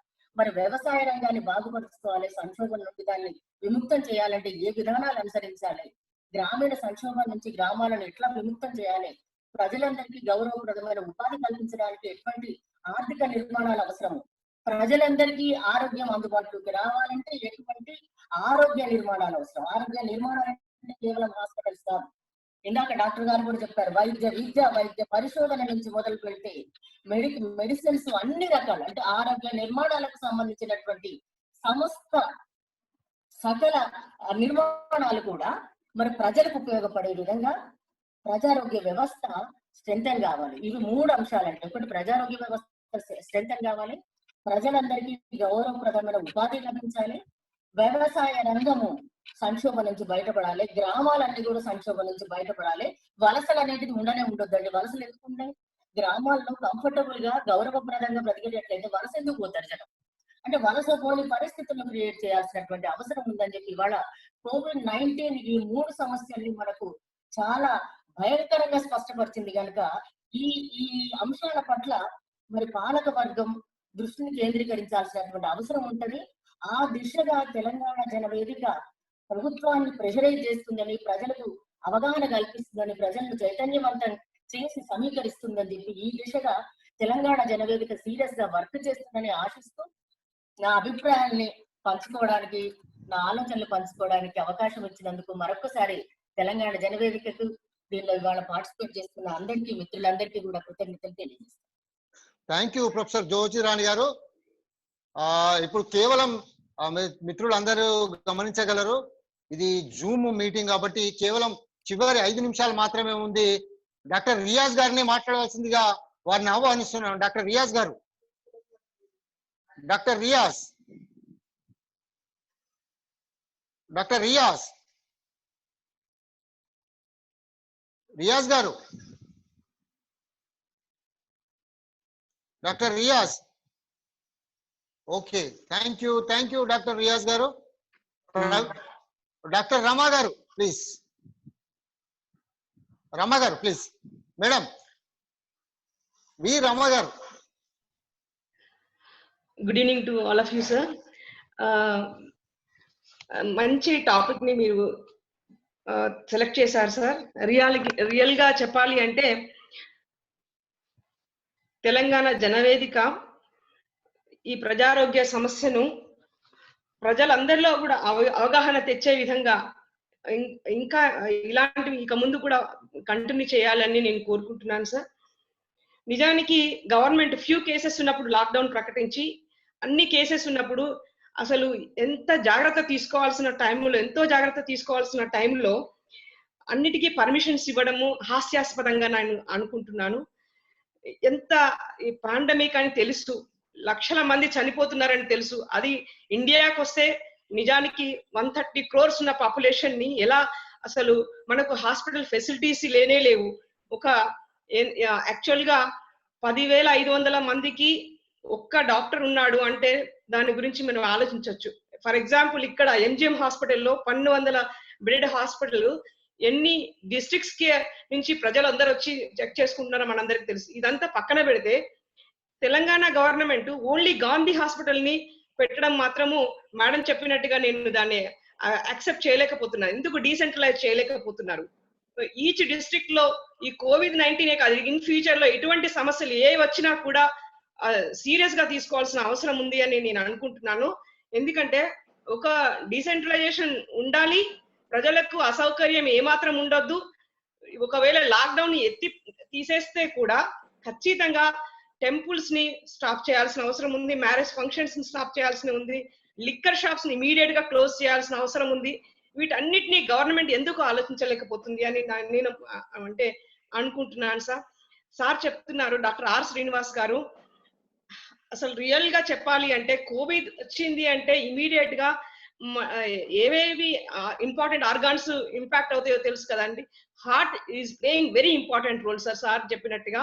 అటువంటి ఇమీడియట్ అంటే అటెన్షన్ ఇవ్వాల్సిన ప్లేసెస్ లో ఎంతమంది హార్ట్ స్పెషలిస్టులు ఉన్నారు, ఎంతమంది ఏమంటారు పల్మనాలజిస్టులు ఉన్నారు, వీటికి సంబంధించి ఎవరు కేర్ తీసుకోవట్లేదు. డాక్టర్స్ రిక్రూట్మెంట్ అనేది సార్ చెప్పినట్టుగా చాలా అవసరం ఉంది అని నేను అనుకుంటున్నాను.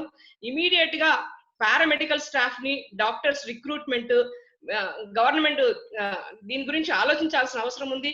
డాక్టర్స్ ని 1 crore కి ఒక సీట్ అని చొప్పున కాకుండా ఫీజ్ స్ట్రక్చర్ తగ్గించాలి, డాక్టర్స్ ని ఎంకరేజ్ చేయాలి. ఎందుకు మెడికల్ కాలేజెస్ తక్కువ ఉన్నాయి మన ఇండియాలో? అసలు మన ఎస్పెషల్లీ తెలంగాణ రీజియన్ లో నాకు ఆశ్చర్యం వేసింది. ఒక ప్రైవేట్ అంటే నార్మల్ సీట్స్ అంటే ఒక పక్కన పెట్టేస్తే 1 కోటి రూపాయలు అంటే ఎంతమంది డాక్టర్ ప్రొఫెషన్ కి వెళ్తారు? ఇదంతా అసలు డాక్టర్ ని అంటే డాక్టర్ ఎడ్యుకేషన్ ని ఏమంటారు ఒక దాని వ్యాపారం లాగా కాకుండా విద్య వైద్యం ఇవి రెండు కూడా గవర్నమెంట్ దృష్టి పెట్టి నిజానికి మన అందరి ఆరోగ్యం అంటే దృష్టిలో ఉంచుకొని గవర్నమెంట్ వ్యవహరించాల్సిన అవసరం ఉంది అని నేను అనుకుంటున్నాను. ఇమీడియట్ గా చేయాల్సినవి మాత్రము ఖచ్చితంగా అన్ని హాస్పిటల్స్ లో ఫెసిలిటీస్ ఇంప్రూవ్ చేయాలి సార్. తర్వాత ఏమేమితే ప్రజలు గుమికూడే పనులు ఇవి ఏవైతే ఉంటాయో అవన్నిటిని స్టాప్ చేయాల్సిన అవసరం ఉంది. Thank you very much for giving. Thank you Rama గారు. చివరిగా డాక్టర్ ప్రొఫెసర్ సుధాకర్ గారిని కేవలం 3 నిమిషాలే ఉంది, దయచేసి మిత్రులు అర్థం చేసుకోవాలని కోరుకుంటూ ప్రొఫెసర్ సుధాకర్ గారు. Thank you very much. సరే, నాకు సమయం ఉంటుందో లేదో అప్పటికే నేను మెసేజ్ పెట్టినాను. I'm audible to you people? ఒకటి 2 నిమిషాలు మాత్రమే మాట్లాడదాం అనుకుంటున్నాను. నిజానికి సమయ అభావం ఉంది, అందుకొరకే నేను అక్కడ దానిలో చార్ట్లో పెట్టినాను. మనకి ఈ మధ్య సడన్ గా కనపడేటువంటి pandemic disease novel corona virus 19 అనేది వచ్చి ప్రజలపైన ప్రపంచవ్యాప్తంగా ఉన్న ప్రజలపైన విసురుతున్న సవాళ్ళు, దీని పట్ల రాజ్యాంగం లేదా చట్టాలు ఏం చెప్తున్నాయని చూసినట్టయితే నాకు విచిత్రంగా నిజానికి ఇక్కడ అది రైట్ టు మనకు బహుశా ప్రాథమిక హక్కు ఆర్టికల్ 21లో రైట్ టు లైఫ్ అనేది ప్రాథమిక హక్కు. నిజానికి ప్రాథమిక హక్కు అనేది అదృష్టాత్తు ఇంతకుముందే సుప్రీంకోర్టు ఇచ్చినటువంటి ఆ విస్తృతమైన డిసిషన్ వల్ల right to public health is also become fundamental right. కానీ విచిత్రంగా ఇవి రైట్ ఫండమెంటల్ రైటే కాకుండా పబ్లిక్ హెల్త్ అనేది శానిటేషన్, హాస్పిటల్స్, డిస్పెన్సరీస్ అన్ని రాష్ట్ర ప్రభుత్వం పరిధిలో ఉన్నా కూడా ఇప్పటిదాకా దురదృష్టాత్తు దీనికి సంబంధించినటువంటి రాజ్యాంగపరమైన హక్కులను పరిరక్షించే క్రమంలో కూడా రాజ్యం బహుశా చాలా ఎక్కువ వరకు ఫెయిల్ అయింది అనుకుంటున్నాను. సరే, మిగతా ఇంకో 2-3 చట్టాలు, ఎపిడమిక్ డిసీజ్ యాక్ట్ 1897 అని, డిసాస్టర్ మేనేజ్మెంట్ యాక్ట్ 2005 అని, తర్వాత కొన్ని ఇండియన్ పీనల్ కోడ్లో కొన్ని ప్రావిజన్స్ ఉన్నాయి. ఈ మూడింటిని మాత్రం ఇప్పటివరకు కొంత ఉపయోగించుకొని కొంత కంటితుడుపు చర్యగా మాత్రమే చర్య తీసుకున్న ప్రభుత్వాలు తీసుకుంటాయి. ఇంకా అవసరమైతే నేషనల్ సెక్యూరిటీ యాక్ట్ 1918 కూడా కొంత ఉపయోగించుకోవచ్చు. కానీ దీన్ని ఉపయోగించుకోవడానికి అవకాశం ఇచ్చినట్లయితే ఖచ్చితంగా అది ప్రజా ప్రయోజనాలకు వ్యతిరేకంగా పనిచేస్తుంది అనుకుంటున్నాను. తర్వాత ఈ మధ్యన ప్రతిరోజు మనకు సోషల్ మీడియాలో వస్తున్నది ట్రాన్స్పరెన్సీ అనేది ఉందా అసలు? ఎక్కడెక్కడైనా మనకు డాటా సరిగా పెడుతున్నారా అంటే ఏమాత్రం లేదు. భారతదేశంలో తెలంగాణ చివరి నుంచి లాస్ట్ చివరిలో ఉంది, టెస్టింగ్ లో చివరిలో ఉన్నది. అది భారతదేశానికి వచ్చినట్టయితే KPMG అనే ఇంటర్నేషనల్ ఆర్గనైజేషన్ చేసినటువంటి ఇంటర్నేషనల్ స్టడీస్ లో కూడా భారతదేశం ఈ కరోనా వైరస్ డిసీజ్ సంబంధించినటువంటి గణాంకాల్లో కూడా చివరి నుంచి 2వ స్థానం ఉన్నది. అదృష్టం ఉంటే చివరిలో చైనా ఉన్నది. ఇది మనకు ఉన్నటువంటి సమాచారం. దీనిపైన మనం ఏం చేయాలనేది చేయాలనేది మనమే ఆలోచించుకోవాల్సిన అవసరం ఉన్నది. కాబట్టి ఇప్పుడు ఏమిటంటే ప్రభుత్వం పూర్తిగా చేతులు తెచ్చిన వ్యవహారం. ప్రభుత్వం ఈ విధంగా కాపాడమనం లేదో ప్రజలు కాపాడుతూ అనుకోవడం లేదు. ప్రభుత్వానికి చట్టబద్ధంగా, రాజ్యాంగబద్ధంగా ప్రభుత్వం యొక్క బాధ్యత ప్రజల యొక్క హక్కు. కానీ ప్రజల హక్కు, ప్రభుత్వం బాధ్యత వదిలిపెట్టినప్పుడు ప్రజల హక్కు గురించి మరొకసారి ఇటువంటి వేదిక మీద చర్చించవలసిన అవసరం ఉంటుందని నేను అనుకుంటున్నాను. Thank you very much for giving this support. Thank you professor Sudhakar గారు. ఇప్పుడే క్రాంతి కుమార్ హైదరాబాద్ నుండి వారిని 2 నిమిషాలు మాట్లాడవలసిందిగా కోరుతున్నాను. Kranti Kumar. Good evening, everyone. Yes, sir. Sure. I try to be as crisp and brief as possible, sir. Yeah. A very good evening to one and all. And the keynote speaker, Dr. Srinivas Garu, it was really an honor to listen to you, sir. Your views and the way you have enlightened us about this topic. Thank you so much. So I have just a couple of points to make with respect to this. First of all, ఏంటంటే మనకి public finance చేయట్లేదు health care system మీద. It is 1.6% of DGP, previous budget of GDP, sorry. జీడీపీలో only 1.6% allocate చేస్తున్నారు. So ధనం మూలం ఇదం జగత్ అని చెప్పేసి మనం అంటాము. So if at all, even though we have a will to do something, we need to have the needed finances to do that. So మన దగ్గర ఇప్పుడు గవర్నమెంట్ సైడ్ నుంచి విల్ లేదని ఎక్కడ కనిపిస్తుంది అంటే జీడీపీలో ఎంత పర్సెంటేజ్ అలొకేషన్ చేస్తున్నారు హెల్త్ కేర్ కి అనే దగ్గర కనిపిస్తున్నది. సో దీని వల్ల మన దగ్గర ప్రైమరీ హెల్త్ కేర్ సిస్టమ్ అనేది it is in doldrums. And నైజీరియాలో ఎబోలా ఉన్నదని చెప్పేసి రికగ్నైజ్ చేసింది ఒక ప్రైమరీ హెల్త్ సెంటర్ దగ్గర. సో మన దగ్గర అది ఉంటేనే ఇందాక డాక్టర్ శ్రీనివాస్ గారు చెప్పినట్టుగా ఎన్నో డిసీజెస్ ని చాలా స్టార్టింగ్ స్టేజ్ లోనే we can nip in the bud అని చెప్పేసి అంటారు కదా, we can nip that in the bud. So primary health centres మన దగ్గర 1 for every 51,000 people ఇండియాలో ఉంది. సో దట్ ఈస్ అబిస్మలీ లో, వెరీ లో. అండ్ ఈ బడ్జెట్ అలొకేషన్ కూడా నేషనల్ హెల్త్ పాలసీ ప్రకారంగా 2017 ప్రకారంగా they have envisioned that it should be 2.5% by 2025. So అప్పటికి కూడా చాలా తక్కువ. సో ఇప్పుడు ఈ కరోనా వచ్చిన సిచ్యువేషన్ లో we have to focus on building primary health centres as also epidemiological research units at block level. And second point, health management information system అని చెప్పేసి అనేది చాలా స్ట్రెంగ్తన్ అవ్వాలి మన దగ్గర. So that they should mean no data discrepancy and data gaps ని fill చేయాలి అది. And third point, we have to focus on research. మన దగ్గర Indian Council of Medical Research దాని కింద we have around 800 scientists across India. And ఈ 800 scientists కూడా 800 scientists, they are working in across 32 institutes in the country. But ఇంతవరకు కూడా అంటే in the last couple of years కూడా we have not seen even one medical intervention or a vaccine or a diagnostic test or a treatment procedure which has been listed by them, which has been developed by them. So this is the sorry state of affairs in India with respect to research, clinical research and innovation aspect lo. So in context lo it is really important for us to to focus on research. ఎందుకంటే ఒక UNESCO report 2015 ప్రకారంగా ఇండియాలో we have only 216 researchers per 10 lakh population, but in Japan it is 4000 per 10 lakh population. So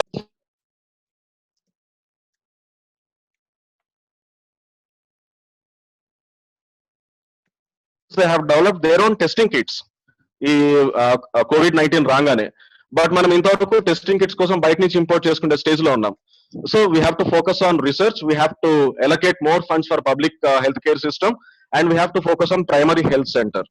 So these are the 3 points which I have to say. I believe I had touched upon all the important points, and thank you so much for giving me this opportunity. Thank you Kranti Kumar, thank you once again. చివరిగా doctor Srinivas గారు వారు 2 నిమిషాలు చివరిగా వారి అభిప్రాయం చెప్తారు. Doctor Srinivas గారు please.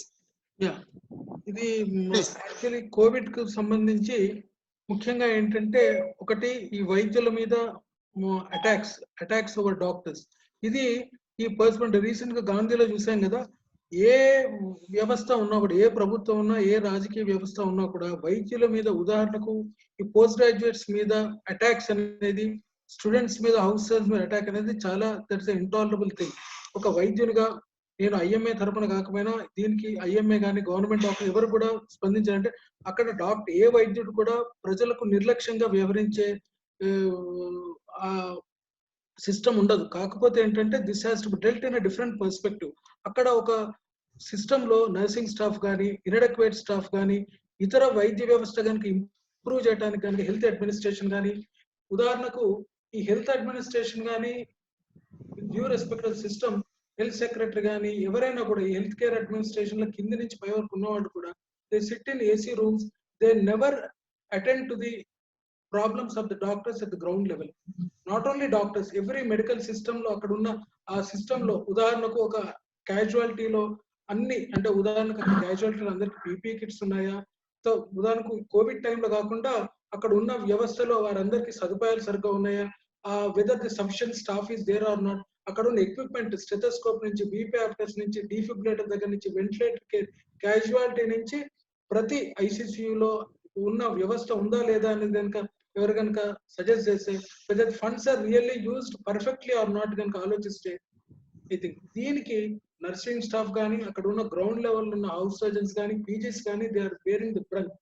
కాబట్టి ఈ వ్యవస్థను మార్చడానికి ఏదైనా అంటే నేను సజెషన్స్ ఇవ్వటం లేదు, కానీ దీని గురించి గ్రౌండ్ లెవెల్లో వచ్చి ఏదో ఒకసారి ఒక గవర్నర్ వెళ్ళి ఒక హాస్పిటల్కి వెళ్ళి అది చేస్తే పేపర్లో రావడం కాదు. ప్రతి వారి నుంచి కూడా వైద్యుల నుంచి నిర్లక్ష్యం ఉందా లేదా అనేది కాకుండా this has to be dwelt in wholesome perspective. That's the first thing. Second thing is ఒకటే హాస్పిటల్లో ఉదాహరణకు హైదరాబాద్ అంటే నేను ఈ వ్యక్తిగతంగా కానీ పరోక్షంగా కానీ ఎవరిని కూడా నేను ఒక క్రిటిసైజ్ చేయడం లేదు, but this has to dwelt in a very critical outlook. ఉదాహరణకు హైదరాబాద్ లోనే మీరు ఆలోచించండి, నిమ్స్ ఉంది, గాంధీ హాస్పిటల్ ఉంది, ఉస్మానియా హాస్పిటల్ ఉంది, తర్వాత కోవిడ్ అని ఇప్పుడు 15 floors హాస్పిటల్ స్టార్ట్ చేశారు, తర్వాత ఈ కొత్తగా ఇప్పుడు ఎస్టాబ్లిష్ అయిన బీబీ నగర్ ఎయిమ్స్ ఉంది, చెస్ట్ హాస్పిటల్ ఉంది, తర్వాత ఓకే అడిషనల్ గా కనుక చూస్తే కనుక సైకాట్రీ హాస్పిటల్ ఉంది, తర్వాత ఈఎస్ఐ హాస్పిటల్ ఉంది, ఓకే తర్వాత సో ప్రతి హాస్పిటల్ నేను చదువుకున్నప్పుడు ప్రతి హాస్పిటల్ కూడా ఇన్ఫెక్షన్ డిసీజ్ వార్డ్ ఉండేది. నాకు లక్ష్మీ ప్రసాద్ గారికి తెలిసి ఎంజిఎం లో కూడా ఇన్ఫెక్షన్ డిసీజ్ వార్డ్ అని ఉంటుంది. సో అక్కడ కూడా క్వారంటైన్ అది సెపరేట్ గా ఉండేది, అక్కడ అందరు రేబీస్ పేషెంట్స్ ఇవన్నీ పెట్టేది. ఉదాహరణ హైదరాబాద్ లో ఫ్యూర్ హాస్పిటల్ ఉంది. మరి ఇన్ని హాస్పిటల్స్ ఉన్నప్పుడు ఒకటి ప్రభుత్వం నుంచి అంటే ఉదాహరణకు ఎవరికైనా ఒక అకస్మాత్తుగా ఏదైనా ఎదుర్కొంటే మనం తక్షణం ఆలోచించే టైం లేకపోతే కనుక ఏదో ఎమర్జెన్సీగా ముందు చేస్తే చాలా బాగుంది, ముందు గాంధీని ఎంచుకొని అక్కడ అంత వ్యవస్థను బాగుంది. కానీ తర్వాత చాలా కాలంగా కూడా అంటే నిరంతరంగా గాంధీనే మీద డిపెండ్ కావడం అది కరెక్ట్ కాదని నా అభిప్రాయం. అక్కడి నుంచి ఎందుకంటే అక్కడ ఉన్న ఈ పీజీస్ కానీ అవసరం దే ఆర్ ట్రైనీస్, వాళ్ళకు కూడా ఇతర శిక్షణ అనేది చాలా ముఖ్యం. కాబట్టి ఇతర హాస్పిటల్స్ మీద కూడా కనుక ఇప్పటి నుంచి కనుక కొద్దిగా ఫేస్డ్ వేలు కనుక తీసుకువెళ్తే అది ఇది నా మిత్రులున్న ఎంపీలకు కానీ తర్వాత వీరు కూడా చెప్పడం జరిగింది, గౌరవనీయులు ఆరోగ్య శాఖ మంత్రి కానీ సీఎం కానీ. ఎందుకంటే మన ఎవరికి కూడా ఉదాహరణకు ఈ డ్యూ రెస్పెక్ట్ సిస్టమ్ గత 2014 నుంచి ఒక ఐఏఎస్ ఆఫీసర్ హెల్త్ సెక్రటరీ ఉండి మీరు తెలంగాణ ప్రభుత్వంలో ఆరోగ్య శాఖను ఇంప్రూవ్ చేయడానికి ఏదైనా మీరు సజెషన్స్ ఇవ్వండి అంటే all my suggestions are on record including the health survey కానీ ఏదైనా కూడా.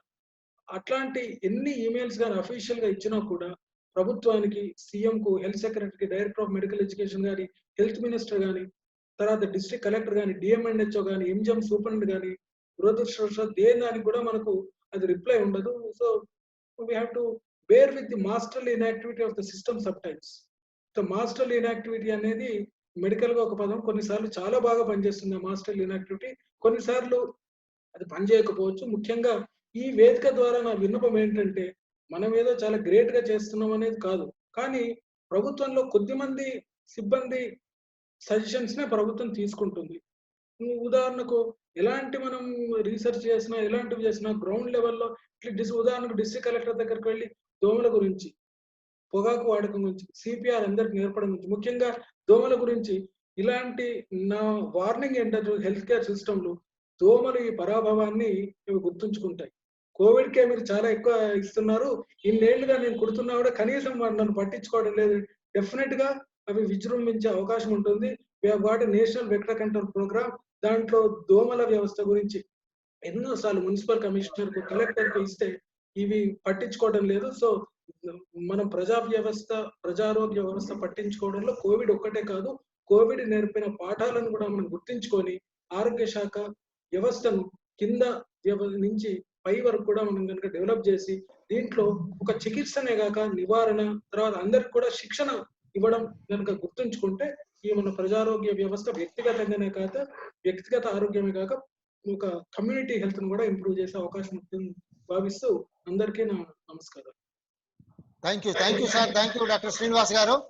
తెలంగాణ జనవేదిక జూమ్ ఆన్లైన్ మీటింగ్ కు విచ్చేసినటువంటి డాక్టర్ రామక శ్రీనివాస్ గారు దేశంలో ప్రజారోగ్యము, సమస్యలు, సవాళ్ళు అనేటువంటి అంశం మీద కీలక ఉపన్యాసినటువంటి శ్రీనివాస్ గారికి మా తెలంగాణ జనవేదిక తరఫున ప్రత్యేకమైనటువంటి ధన్యవాదాలు తెలియజేసుకుంటున్నాం సార్. అదే విధంగా ఈ యొక్క కార్యక్రమంలో ఆన్లైన్ మీటింగ్ లో పాల్గొన్నటువంటి ఇతర పెద్దలైనటువంటి ప్రొఫెసర్ తోట జ్యోతిరాణి గారు, డాక్టర్ లక్ష్మీప్రసాద్ గారు, రియాజ్ గారు, పులి అనిల్ కుమార్ గారు, అంజన్రావు గారు, రాజమౌళి గారు, వన్నాల శ్రీరాములు గారు, హరి కుమార్ గారు యుఎస్ఏ నుండి మాట్లాడారు. వారికి జగదీశ్వర్ గారికి, మనోజ్ రెడ్డి గారికి, వన్నాల శ్రీరాములు గారికి, ప్రొఫెసర్ సుధాకర్ గారికి, పెళ్లి అశోక్ బాబు గారికి, ప్రొఫెసర్ రమ గారికి, ప్రొఫెసర్ కార్త్యాయని గారికి, ఇతర వేదిక సభ్యులు మిత్రులందరికీ పేరు పేరున ధన్యవాదాలు తెలియజేసుకుంటూ ఈనాటి ఈ జూమ్ మీటింగ్ కార్యక్రమం ఇంతటితో ముగిస్తుంది. మళ్ళీ వచ్చే ఆదివారము మరొక అంశమైన మళ్ళీ కలుసుకుంటామని తెలియజేస్తూ ఈనాటి ఈ కార్యక్రమం ఇంతటితో ముగిస్తున్నాం. Thank you everyone, please. Thank you.